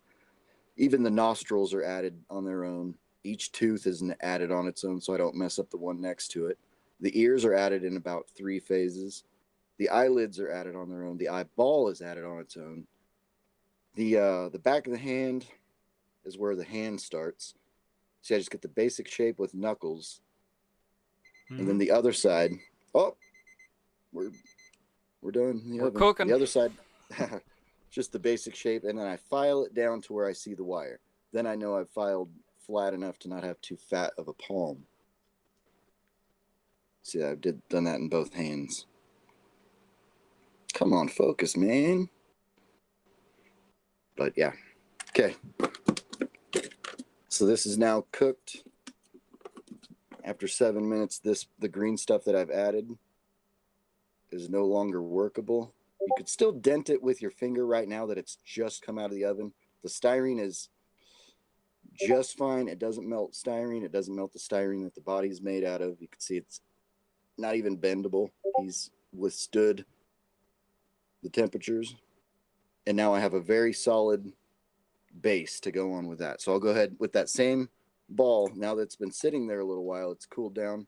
So and yeah, this is the advantage as well. That bit that you didn't use hasn't set because you haven't had it sitting around waiting. With your bit you've sculpted, you've cooked it. So so all these processes are adding up. Storing your stuff separately, taking bits that you need, working it individually, and then using your little oven to bake it. It all helps save as well. It all helps save on your green stuff. You know what I mean? Yeah, saving money and time, because this is, this takes a long time. So any step that anything that you could do to cut time out of it, you'll find yourself losing inspiration in projects a lot less, Mm-hmm. I think that's what kills it for me for a lot of things, just the amount of time a certain project might take. So I'm gonna go ahead and do a second layer on this backpack, and I'll apply it closest to the model and kind of work the putty in this direction around the plastic. I'll grab my my rubber flat chisel, and these wear out. They wear down. When this was new, it was that long, but over time and a lot of sculpting, these do wear down. So this is probably my 7th flat chisel that I've had. And the more you sculpt, the more you'll have to buy those. And I kind of made a mistake here. I didn't let this cool down enough. So the putty ball that I put on there is real warm. And when it's this warm, it's almost too soft. Mm-hmm. You want to let it cool down, blow on it a little bit. Once it cools down, the putty is a little more it stiffens up. It's a little easier to move around. But you can see this now. It's just I can see just from you moving it how how loose It's it just is. like, yeah, it's like icing on a cake right now. And it's also shiny because I've got too much Vaseline on it.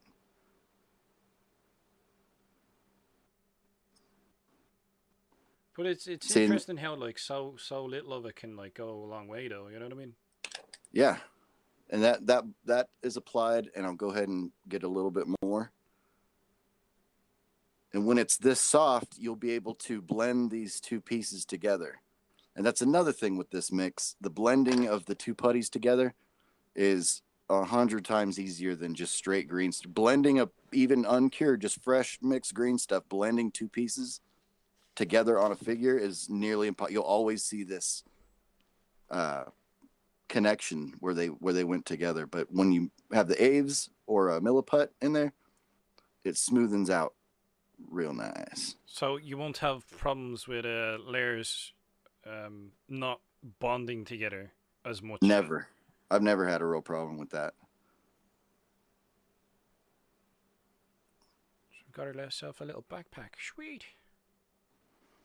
And what I'll do is just get this basic part. This is going to be real rough. I can barely see what I'm even doing, but it's a basic idea of what I'm doing. I even sometimes lick my finger and smooth it like this.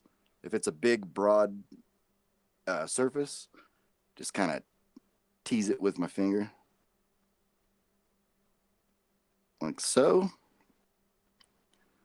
And right now I'm going to be thinking about this as a backpack. It'll have kind of a flap, a cover to, cover the backpack. I won't even worry about that at this point. I'll take this fancy little tool I showed you, this flat shape. Mm-hmm. And what I'll do is I'll put some little flat lines as straight as I can up the edge there. And maybe one across like that. Real orky backpacks just stitched together of different pieces of material.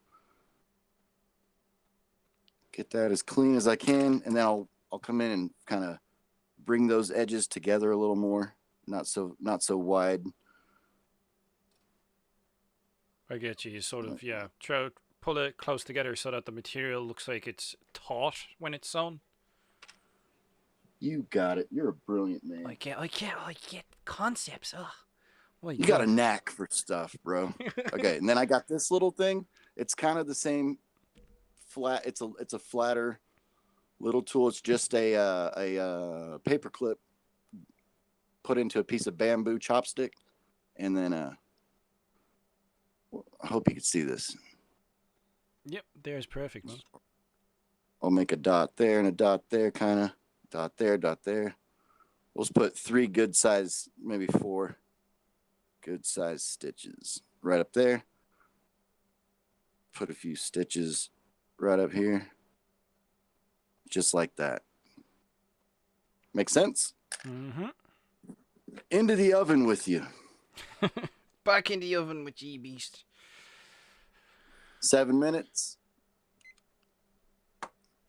Sweet. And then, like, you're blasting through it now. And that's what I've got left of that ball from this session. And just like a standard booger, you roll and you throw it away. People walking into the workshop going, "What's with all the boogers?" It's like, you wouldn't understand. No, what happens is I drop them into the chair that I'm sitting in, and they'll usually stick to the back of my jeans. And so when I get the laundry out, I always notice these little green balls on my pants.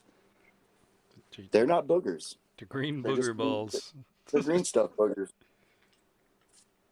Okay, so I am at the stage now. I do not have my little light oven like Jon does.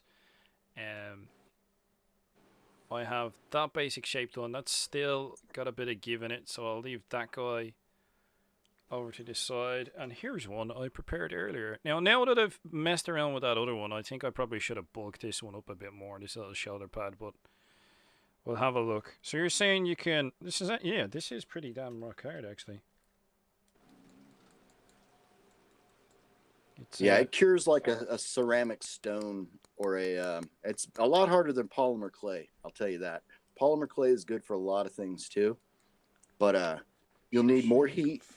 I think it takes about 275 for 15 minutes to cure polymer clay, but that's another alternative. And I know there have been quite a few professional sculptors that use, like, you can go with Sculpey, just regular polymer clay Sculpey, 50-50 with green stuff. It's a magic material. You could do all kinds of stuff with it, but again, it's not as strong. I don't really know about the drilling and filing properties of polymer. But if I was doing like a big Nurgle beast or something with a lot of natural skin and like pocks and little dimples and things like that, I would go for a polymer clay because it's cheaper and you can bulk, quite a bit. And what about like if you were doing that, if you bulked with something else, like what material? If you wanted to bulk something like big, if you wanted to make like a plague demon or greater demon of Nurgle, like if you wanted to bulk, like what would you do bulk wise? What would you bulk it up with? I would start with pretty. Let's just assume we're gonna make a Nurgle demon monster, and he's gonna be 5 inches tall, big old giant thing. You would want a nice wire understructure, with the wire placement being where the arms are going to be. If you're going to have wings, you want to put those in the wire. You want to start with twisting that wire together. And if it's something big like that, foil or just tape. I would use foil. I'd use foil and more wire just to make it as solid as possible. And then I would go with polymer clay. I'd get Super Sculpey or Sculpey Firm or Primo polymer clay or Fimo. You could also get those at most craft stores, and they come in all kinds of colors. I would get that stuff just because it's cheap, and if you're going for bulk. And I'd get that up to sub skin level. I wouldn't worry about details too much, and then I'd go with a green stuff Millie Pot mix for the details for sure. But you want to do as much bulking as you can with something. So it's got to be solid materials, something that you could either, or a two-part, any other kind of two-part putty that cures hard. That's what you want to start with around a wire armature. And then your putty mix here then won't have any issues adhering to that stuff, no? No, not at all. Green stuff and Millie Pot will stick to pretty much anything.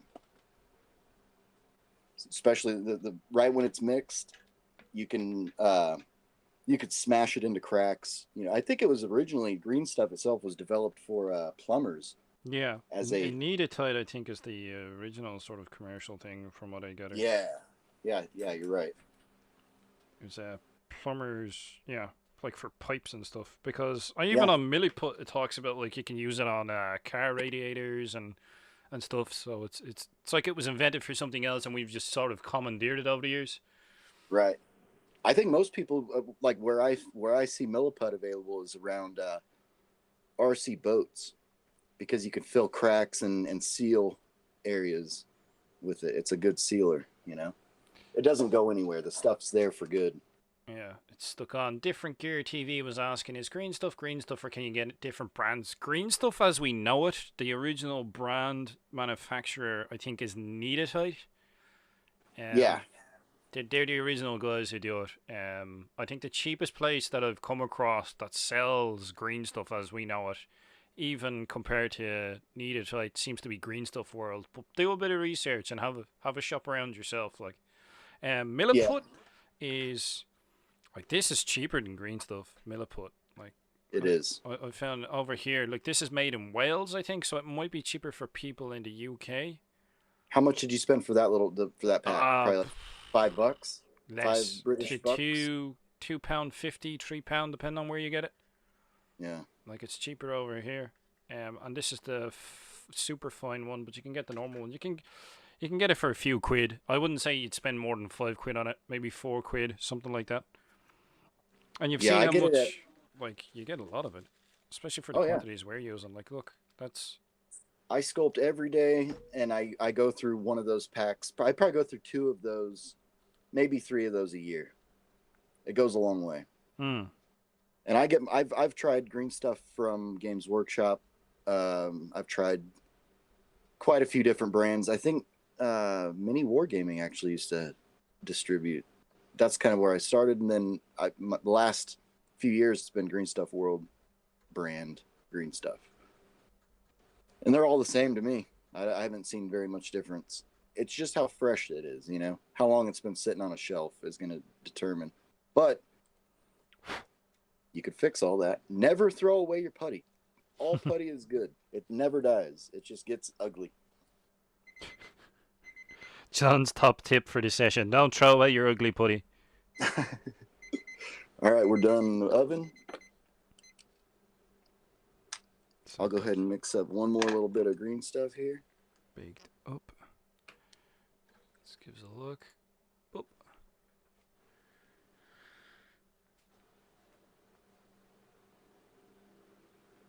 It's really warm today outside in my shed, so the putty's real soft and sticky, so it makes it a little harder to get out equal amounts.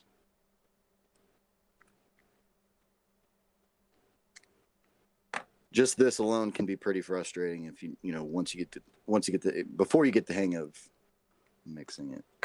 The boys are talking about lists for the orcs. Hobby gets talking about it's all the same thing. Needs to be for the exothermic reaction. Yeah.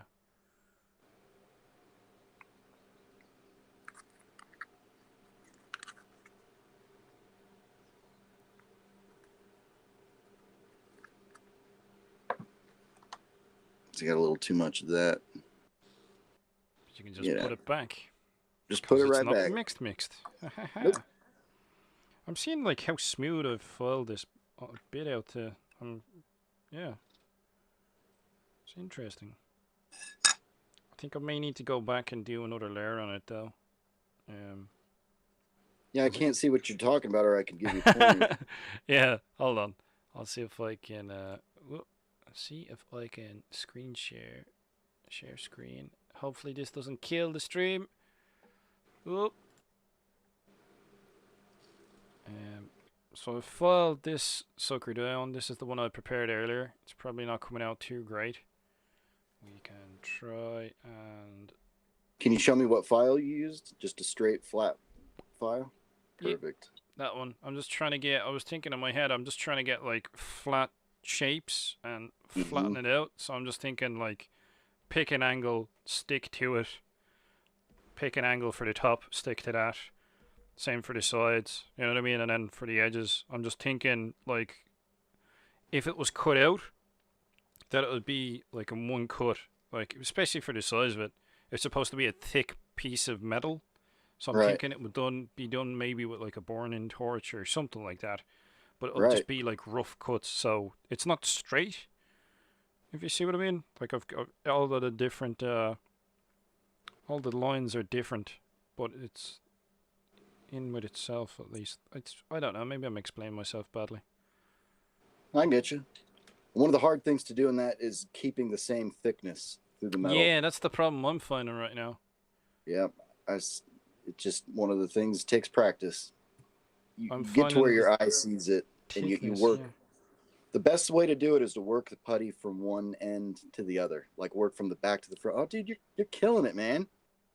I see now the angles you're talking about. You got like you got 3 different planes. Yeah, so there's like the front one, there's like the top and the back, and then I've got like different angles. I need to sort of maybe get more definition on this one here. That's a lot faster progress than I had when I started. That's nice. Now, if you keep filing that, you just get it as flat as you. Don't worry how much you file off, because you could build up the next layer can be built thicker, and even you can file it down real flat, and that next layer, the final layer, like we were talking about the one of these. I don't know if they're called a burnishing tool. It's got like just a round tips on them. Mm-hmm. You could tap all that armor and make it look like it's kind of hammered. It's all being hammered in. Yeah, that'll look really cool.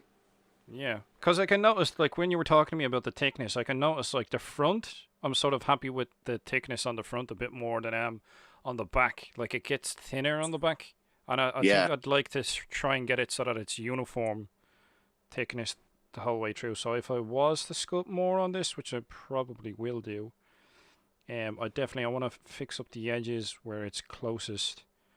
Yeah, Um, I would add a little bit more to the back that's what I'm thinking, man.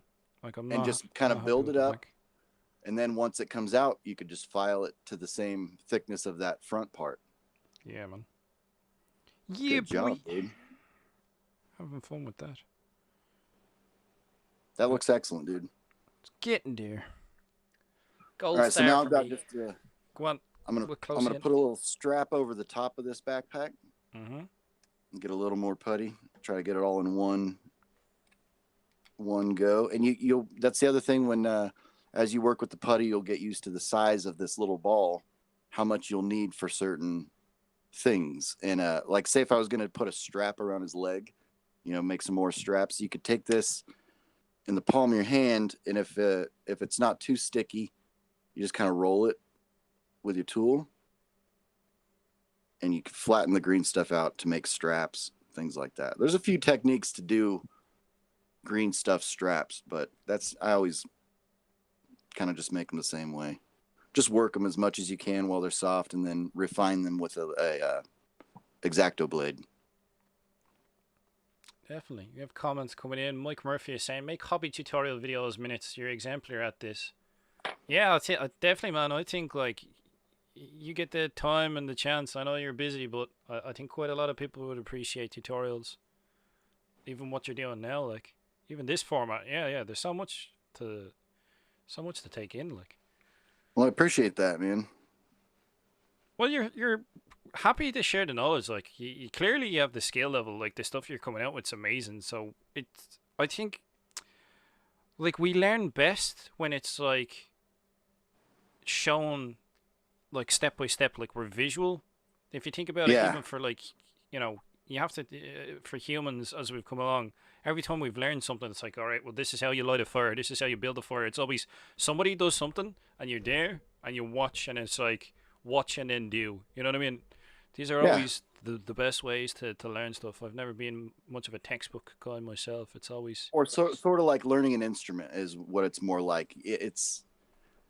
You're not gonna, you can want to play an instrument real bad, but until you invest the time, until you've clocked the hours sitting in front of sitting down with the instrument, playing with it, experimenting with it, looking how other people play it, and you just kind of just fill your mind with as much of the topic that you're wanting to pursue, you'll get there. I think I heard somebody say it takes 7 years to get good at anything, if that's a sport or like martial arts or anything like that. You have to devote yourself for at least 7 years to get good at something. So far in my experience, it's true. You got to really put in some time to get to where I am now.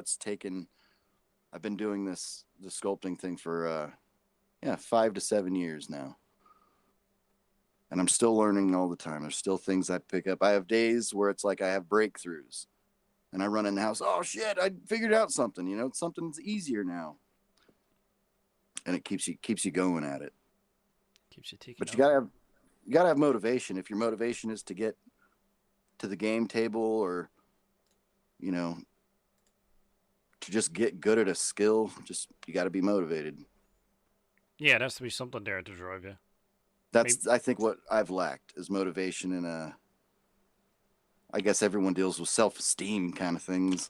Dude, you're in good company. Don't worry. It's like getting myself motivated to just paint an army is hassle. But there you can see it's real rough. I can't really tell what I'm doing. If I was doing this for serious, I would spend a little bit more time refining that. But you can see it's got now a flap over the top. Mm-hmm. It lines up with his straps, so it kind of looks like it's connected to the straps. Hopefully it looks like that. So back to the oven with you. I'm liking it, man. So in another 7 minutes, and I've still got this ball that I just mixed up, and it's still very soft. So when that comes out, I'll be able to move on to the next detail. It's still workable. This is, I think your whole little putty oven thing really is going to help quite a lot of people. Definitely, I'd like to Yeah, see a little tutorial on how that gets done. maybe I'll do that. It's very simple. It's just that, you can use any desk lamp, any kind of anywhere that a light bulb screws into. You just kind of wire that into a, like I made a cardboard. It looks like a piece of terrain or something, but it's Just to pretty keep it simple. insulated, yeah. And some people just put it. They have like some kind of stand for the figures to set on, and then a lamp. Anything that's radiating a little bit of heat will speed up the curing process. But if you get it just at the right heat, you can count on it being 7 minutes. You know what I'm saying? Yeah, you've managed to work it out that, I have mine going at this temperature, it's going to set at that specific time.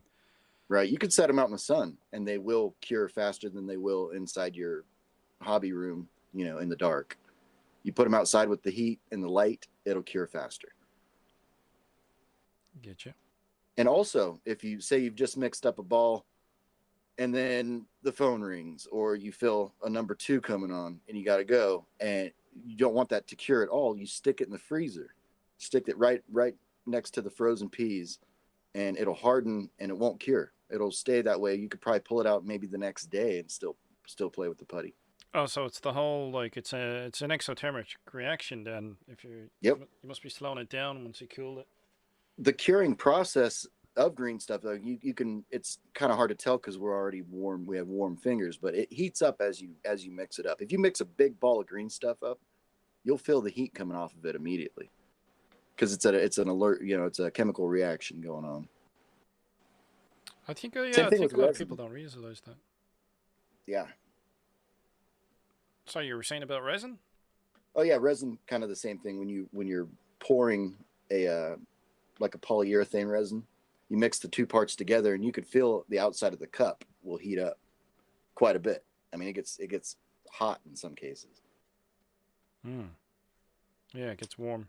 I remember I messed around with resin once, and I mixed up the materials. First time I ever messed with it, and I accidentally used the resin itself as the mold instead of the silicone. So then I ended up with this it molded around the part, but I ended up with this because I had poured so much resin into one area and it heated up so much. The clay underneath melted, so it was dude, it's hilarious, but it was a hot mess. But happy mistakes, you know what I mean?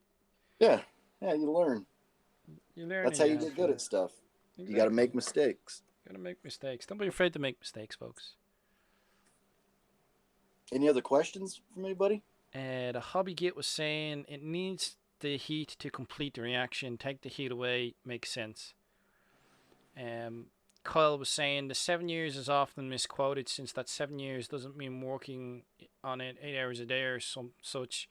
The 10,000 hours is more accurate, since for some it takes more than 7 years. So I think that's in relation to the skill you were talking about, the amount of time. Gotcha. Yeah. 10,000 hours. Yeah, that sounds better. The 10,000 hour threshold. Now that's 10,000 hours to get to a high level. So even basics. It's going to be different for everybody. That's just That's a ballpark. I feel like I progress very slowly because there's not a whole lot. There's Tom Mason does some sculpting instructions on YouTube. He's a great dude. There's a few tutorials, and it's been a while since I went looking for tutorials, so there might be some more stuff now. But it's really one of those things you just got to, you got to get the right stuff and just start working, just start experimenting with things. There's quite a few people saying, yeah, do tutorials. Marcus is saying you make it look so easy when it comes to the sculpting. Tom Mason has some great tutorials. Yeah, he does. Great place to start, but he's on another level. He makes it look real. I guess it's the same thing people see with what I'm doing, but when I watch his stuff, I think, what? How? I get you, buddy. I get you. You look at the painting that some people do, and it's like, holy smokes. But it's always a case of compare yourself to, yourself from yesterday. Have you progressed? You know what I mean? I think some people Right. forget that. They see someone who's a master or something, and they're like, "Oh, I'll never get to that level," and they just pack it in. You know what I mean? Yep. You just got to want, if it's something you really want to do, you just got to invest the time. That's the only advice I could give. I don't See know if I if we could can show see off that some any stuff while we're better. waiting. Here's a. I'll try and block some of the light out. For ye shelly pads, I need to. Yeah, I think I'll work up the back end a bit more. I've gunked up my file. How do you clean out your files from the putty? I clean them with a metal wire brush like this. I think this one is steel. You can get them in copper and plastic. But yeah, you will notice that they gunk up the files pretty fast. I just do this. And if they're real bad, I'll hit them with a lighter till the whole thing's kind of black. And it helps clean that stuff out of there. Get the gunky out. Yeah, I think I'll need to take a trip to DIY store and get myself a little wire brush. There's all these And little things you wouldn't think of. It's like, oh yeah, my file's all gunked up, but it's like, oh yeah, get one of these. You know what I mean? yep, So many questions. I like the questions. Any Hopefully I more can answer. questions, guys? John likes to answer questions. Does John do commissions? Probably too busy, but was wondering. Somebody else is asking. I don't do any commissions at this point. But if you have something in mind, send me a message. I'm Jonathan Boen on the Facebook group. If you have any ideas or inquiries or commission ideas, I'm open to it. I just don't currently. All right, I've got a good example of what I was talking about. You see right there is a bubble. And I think that's caused by something in the putty when it heats up. You see that little bubble there? Mm-hmm. And this is still pretty warm, so I'll let it cool, blow on it a little bit. And once that's cool, if this was just green stuff, it'd be a much bigger issue. But since it's this mix, I'll just kind of scrape it away. Still a little warm, but I'm just trying to demonstrate, the technique, process, whatever. Is there a void there now once you scrape it away, or? Sometimes there will be. See, yeah, there's a little pit where that was. And also once you've filed it and sanded it, it'll take on it'll look like a different texture. It won't be as shiny, and it'll see how this is kind of light in color. The same Vaseline on my thumb. I just kind of I have just a paintbrush. This is my Vaseline brush. Mm-hmm. And this will look kind of dry and flat looking. Very matte. Yes, very matte. Exactly. And then once you kind of rub a little bit of Vaseline on there, it takes away that matte, and you can really see the issues you're working with. Right. So it's kind of like a gloss varnish kind of. Sort of. It helps get the dust away, and it brings it makes the cured putty look just prettier. I don't know. I do it every time. The guns, they've been filed so much, they take on that really matte look to them, and once you kind of brush this onto it, you see the mistakes a little better. Yeah. And it just makes the putty look cleaner. And once that kind of sets in there, it'll keep that look once you've brushed it with the Vaseline. And will that cause any issues for you then? Like now, sometimes, yeah. If I was going to go sculpt something onto that surface now, I would hit it with I keep a little spray bottle, and same thing on like the back of my thumb. I'll just go with alcohol, and it just evaporates, and there's no more Vaseline. And the same thing with the whatever you're sculpting. See what that Vaseline that I put on there? Mm-hmm. Just spritz it with the alcohol, and once that evaporates, there's no more Vaseline. So the next layer of putty will stick right back on. You see there's a rivet, one single rivet on there? Once that evaporates, I can go on with another rivet and not worry about it popping off. So it'll adhere no problem then. Yeah, it'll adhere, but if I took my fingernail and really pushed on that little rivet, it's popping off. You can pop it off there pretty easily. But in the case of making things to be molded and casted, once a mold is made of that, that rivet is a part of the gun body itself. It's not coming off. Get you. She is saying, I've planned to try sculpting for ages now, but I just have so much to do at the moment. I can understand that. Green stuff is not my cup, but love to watch people who are good at it. That's from Rivets and Doca. Yeah. Gar.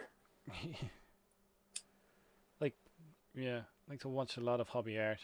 Yeah.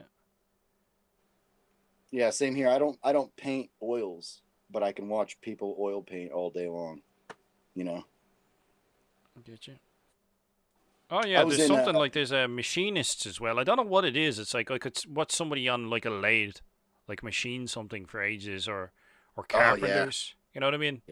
Yeah. Dudes building a log cabin out in the middle of the woods. It's like I've no interest in building one of my own, but it's like I'll sit there for 2 hours and watch him do it. My dad's an engineer. He's quite a machinist, and I grew up out in the garage watching him turn metal on lathes. I mean, he can make engine parts. My dad's crazy. Sweet, man. I think everyone is surprised in my family that I didn't go that direction, that I'm more into my arts and crafts. Well, like I can understand like there is a sort of a hands-on type of aspects of engineering. I can understand that.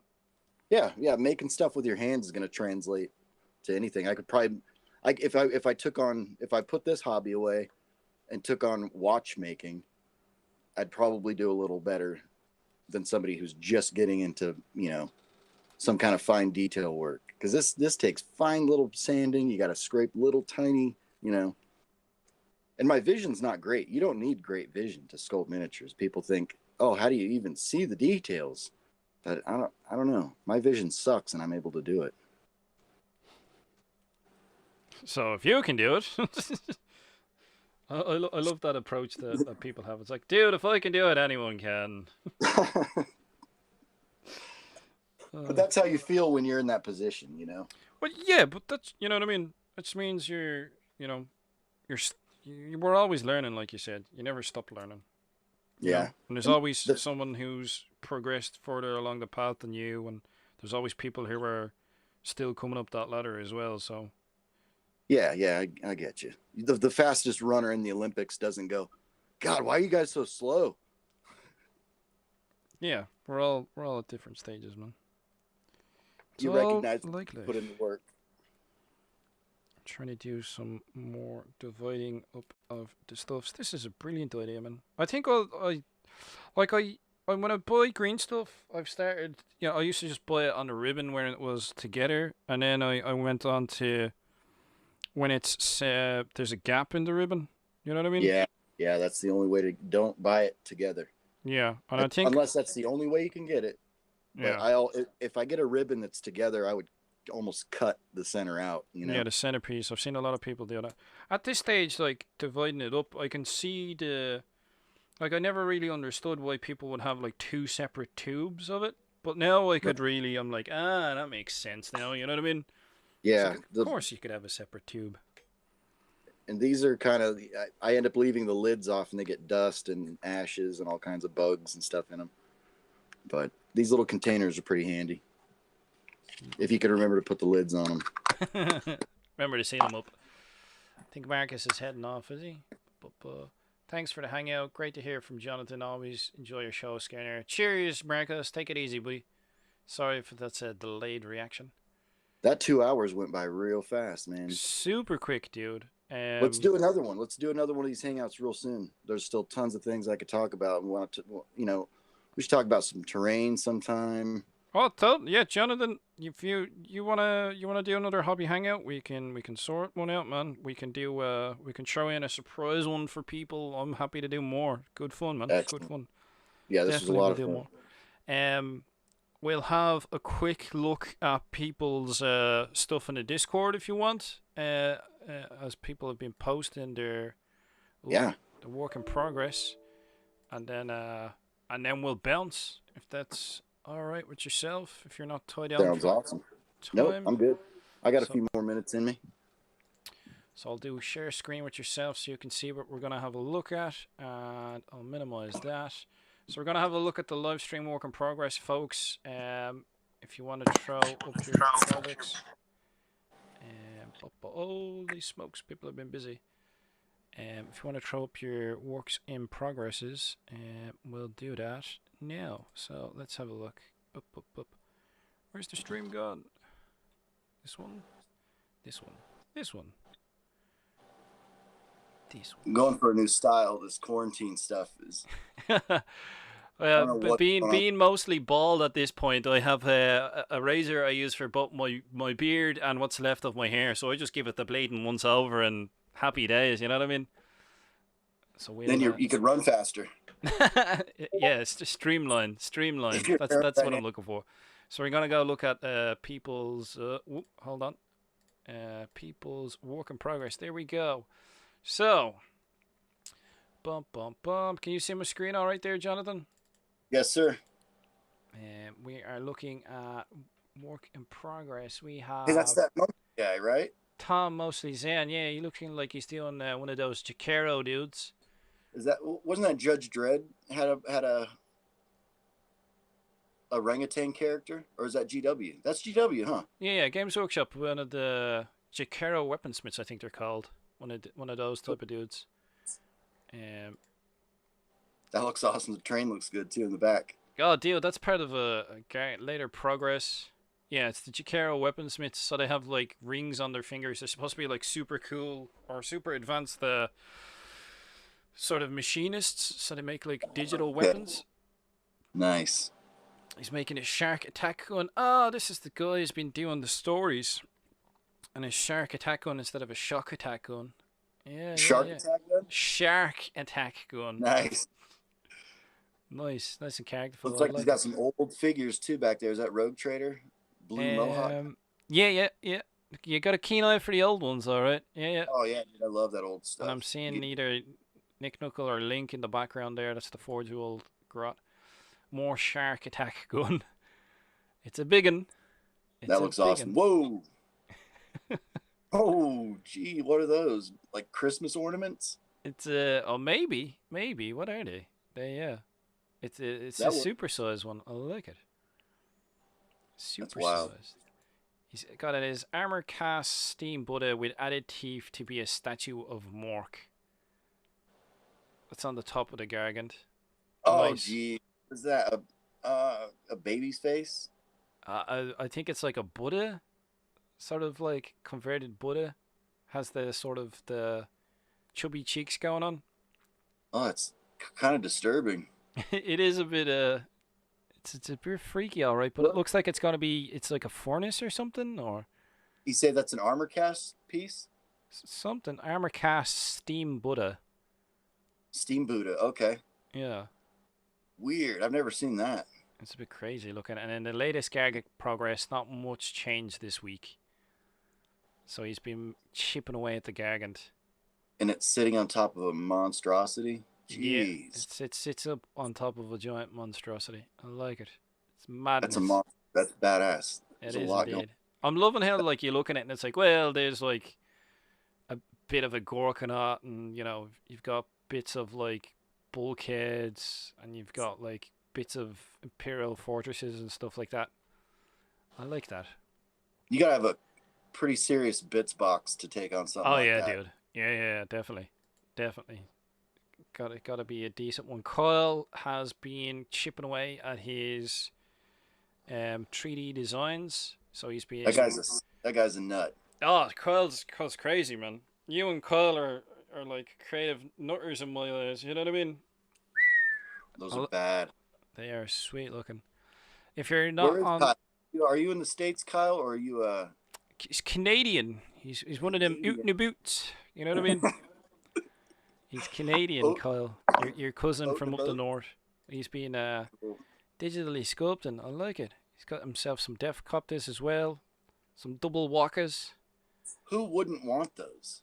I don't know Look who wouldn't want those. look how Like, the angled blades yeah, they're looks like crazy, man. they would hit each other. Brilliant, dude. Well, yeah, but if you timed them, you know what I mean. If they got the timing right, Yeah, they'd be yeah. fine. But otherwise, yeah, you'd be shafted. That's a great design. That's That is cool. Kyle stuff. Like I've been Patreon to Kyle from when he started it, and his work has come on like leaps and bounds, man. Do you ever like follow an artist and you watch them progress and get better?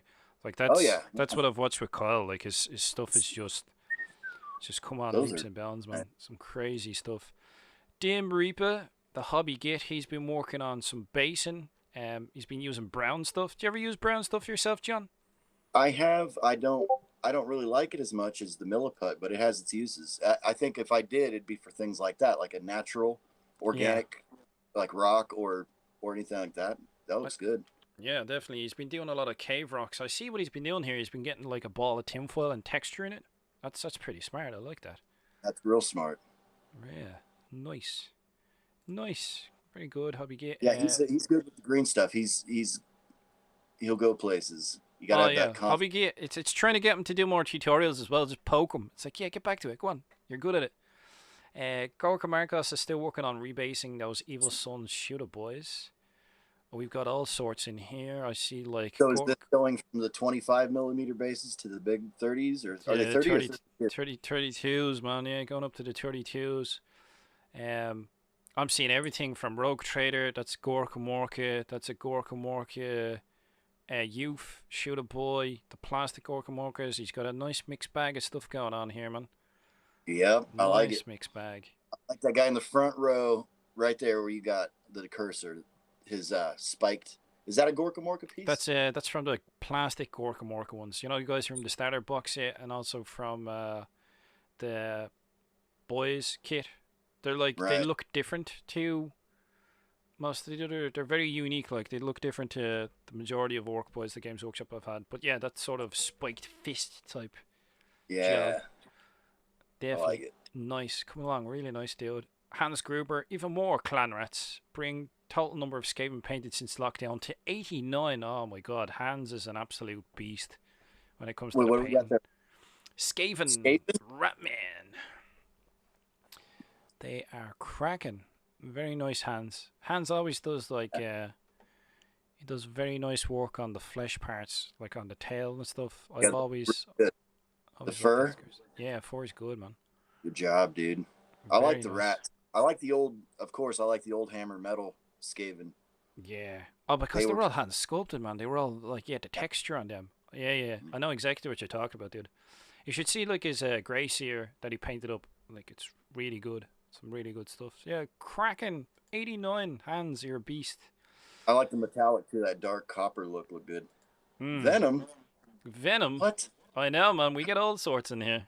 What is that guy doing here? Venom. His Gorka Marcus is painting him up. Nice. Not really into the comic books myself, but I can appreciate painting up miniatures of all sorts. I like Venom. Then I turned 10. So I grew out of it eventually. Does using a texture roller on the basis count as sculpting? Ah, crafty. So the brickwork is used like maybe a green stuff roller?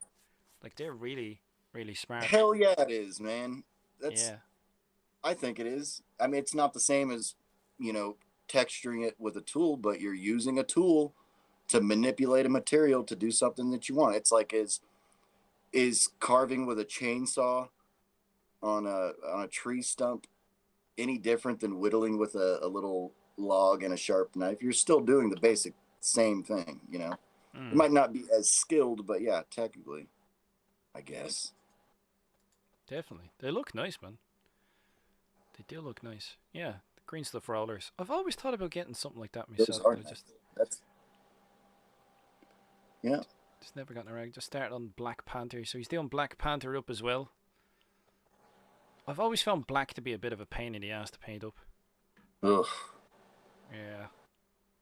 Nice work I though. don't even try. I'm liking the tongue as well. Looks sweet. Poke Yeah, cactus. Whoa, Poke's doing his wagon. Nice.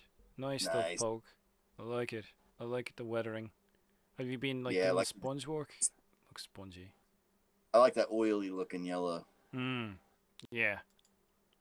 Looks slick, man.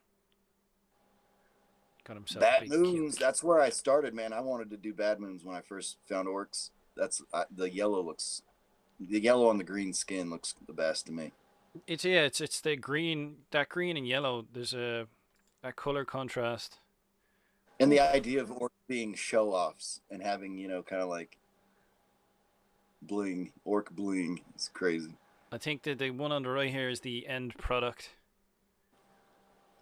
So yeah, he's got some work That done, looks but good. he's getting there. It does look like a rolling scrap heap. I'll give you that much poke.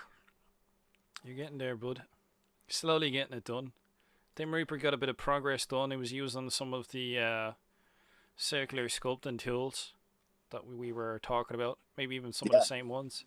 Yep. Looks Nice like bit. the Green Stuff World ball Yeah. styluses or something, I think they're called. That looks good. Some kind of like, looks kind of alien. Yeah.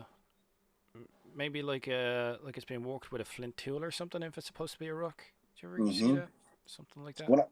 Sometimes for when I do any kind of rock texture, I'll use an old paintbrush that's got real thick. You can also use like a toothbrush and just tap the tip of the bristles, and you'll get a real random, natural look. Like a stippling sort of. Yeah. Just stipple with a hard brush, and it gives it kind of a stony texture. What's that stuff? Mega Knobs. Renegade is working on Mega Knobs. He's got one body left for his Millie Pot Mega Knobs. So he's Millie putting Mega Knobs. He must be doing like 2-part push molds. I get it. Super bootleg, but I love it, dude. I bootleg times are hard. Yeah, the old metal Mega Knobs. I mean, it's not my cup of tea, but fair play to you, dude. You know what I mean? Yeah. If you could just bash out as many of those as you want, that's a good feeling. Can't go wrong. Mork and Gork is making an armature for a sculpture. Nice. Like you were talking about. Start. Just like I said. Seems to be doing some sort of horsey. Got like the wire base and then bulking it up like with tinfoil, as you were saying. Yep. That's the way to do it. That's looking good. Interested to see what he gets done. Yeah, nice start. The red mech was painting some filthy ultramarines, but we'll let you away with it. some dreads. Filth. And then either a Tervigon or a Trigon. I don't know the difference between them. But Nids, yay for Nids. Have you ever painted any Nids? I kind of half painted up one, and like they look like they would be super fun to paint. They really do. Yeah. I keep looking at them and I'm like, they look like they would be awesome fun to paint. The Space Hulk box, the Gene Stealers and the Space Hulk. Mm-hmm. The most recent release, those are fun to paint. That's the only Tyranids I've ever painted. They look like great fun. Gar is working on a Choppa War Boss. Gar is a whiz with the old plastic card. Yeah, he is. I've seen his stuff, like some of his army, and it's very jealous. Yeah, look, some of the tanks he's been working on. We got a lot of people in that community that blow my mind with styrene. Ah, dude, yeah. It's impressive. Attention to detail, like the hours put into it, really nice. Nice Gar. I'd like, let's be honest, like, oh, and he's got some tarp as well. Very, very show off. I like it. Very nice. And see the amount of battle damage that he's putting on the edges. That to me, I think, is just perfect. Because you can go overboard and you can take every edge to, and it still looks good. I know Ian Wyatt, he really battle damages the pieces and it still looks great. But I think that looks great. That looks really good. That's how I would try to do it if I was doing that. If you were giving it a bash, this would be your cup of tea. Yeah, just kind of minimal nicks and dings here and there, I think look good. Nice. Yeah, good stuff, Gar. The Pale Orc is putting finishing touches on a Smasher Gun. Nice. Got the old Gorka Morka front end. Yeah, the old boogie. That piece always catches my eye. I love that bit. Yeah, it's always like one that sort of stood out as well because it had like the skulls either side, and then if you remember like the banner that they had for the boogie, well, like the skull with the goggles, I always remember that visually. Yep. Yeah, good use of an old boogie, man. Very nice bits. Very nice. Looks like what, a bottle cap? Yeah, there's all Yeah. sorts going on here. There's plastic art. There's old miniatures that looks like the front end was a 3D print. Bits of sprue. Bits of Space Marine rocket launcher, I think, the front end. We got a lot going on here. Very nice, Yeah. pal. That'll look good when it's all painted up. Mm-hmm. Yeah, I like that. Rest the The bejesus out gap of it. underneath the barrel there. That'll look cool. Yeah. Throw in a crew or two. That'll be some Yep. good stuff. Things like that, little gaps, little like that space between where you could almost fit a grot right there. That to me catches my eye. Those are the kind of little Little details extra I look for. details. What I is think that going on there? he uses super glue and Baking soda kind of baking thing? soda. Yeah, yeah. He uses it like as a welding sort of type thing, or and gap filling as well. That's pretty smart. So That stuff cures like its own kind of plastic too. yeah, kind of like concrete-ish. Yeah, it's Yep. good. Be nice texture. We have G the Hyper Sapien was working on Mega Knobs. Those Very look good. nice. That helmet on the top looks awesome. Yeah, the one with the grade across the eyes. It's always a nice Yeah. one. Yeah. And then he's chipping away at some Def Dread stuff, some arms for his dreads. Not a big fan of either of those weapon ends. I don't know why. Maybe the top one's cool, but that bottom one doesn't look right to me. I'm picky on those. I can understand, yeah. I can understand. I was never a fan of I like the weapon ends, but I don't like the ball socket. Yeah, it looks weak. It looks like a weak point. Yeah, so Yeah. I remember with my one, I cut the ball socket off and just like jammed it directly onto it. You know what I mean? Yeah. I always reckoned there'd be like a circular joint instead of a ball socket joint so that it would rotate in its own axis, but not on a 360 axis. It does, yeah. Like straight away, I think like weak point. Someone's doing some more bad moons. There's mega knobs everywhere now that people have been buying these box sets. I have a few of them myself to go through. Blue tacking, yeah. Get your blue tack on. And then Essex boy Gazzy is almost finished, so he's been painting up the new Gazgul.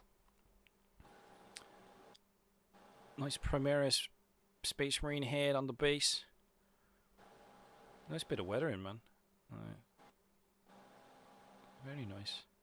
I need to get some of that styrene with the texture on it, like the graded, like yeah, dude. Yeah, that diamond graded stuff. Yeah, yeah, definitely. It's the good stuff. He's extended some barrels, it looks like. Yeah, man. Looks That sweet. looks nice. Sweet paint job, nice little touches like you spotted straight away. Extended barrels off of big shooters and the DACA jets and everything. Looking good. That's everything that everyone posted up. So Cool, man. That's awesome. I like the older God School better. well, this is it. Like, you have a choice now. There's like 3 different official models of Gazgul that have been done over the years. So it's being, you can get your hands on the older ones, man. You know what I mean? Yep. You can always get your hands on the older ones. So yeah, man. Like, we've run 20 minutes over. I hope everyone's enjoyed the stream. John, I'll get you back on again another time, man. Definitely. We can do this again. This was great fun. Hopefully I'll dabble with doing the shoulder pads and get a bit more progress on there, and then we can see if I've managed to master that at least. And Cool, man. If you have any questions, send them to me. Anybody in the community watching this, don't be afraid to reach out to me, friend me, whatever. I'm a nice guy. Cool. So thanks for everyone for dropping into the stream. I hope you all enjoyed it. I want to say thanks for coming on, John. I've really enjoyed it. I've learned quite a lot as well, man. I really have. Well, it's been my pleasure, dude. And the 40K org community is pretty freaking awesome. It's kind of the reason I got back into all this. You guys, your enthusiasm for this really kind of brought that back for me, and I love it. Yeah, we all did. Yeah, this is it. Like, it's not just one person. It's a group of good people. We have something special going on. So I'm happy with it as well. So if you're not subscribed, subscribe to the channel. John has his own channel, Minitzonthesun. The link is in the description below. Go check it out. Go subscribe. Like the video. And if you're not a member of the 40K Orc Community Facebook page, there is a link down below in the description of this video as well. It's been an absolute pleasure. Don't forget to drill your barrels, folks, and we'll catch you in the next one. Take it easy. You guys, everybody stay safe.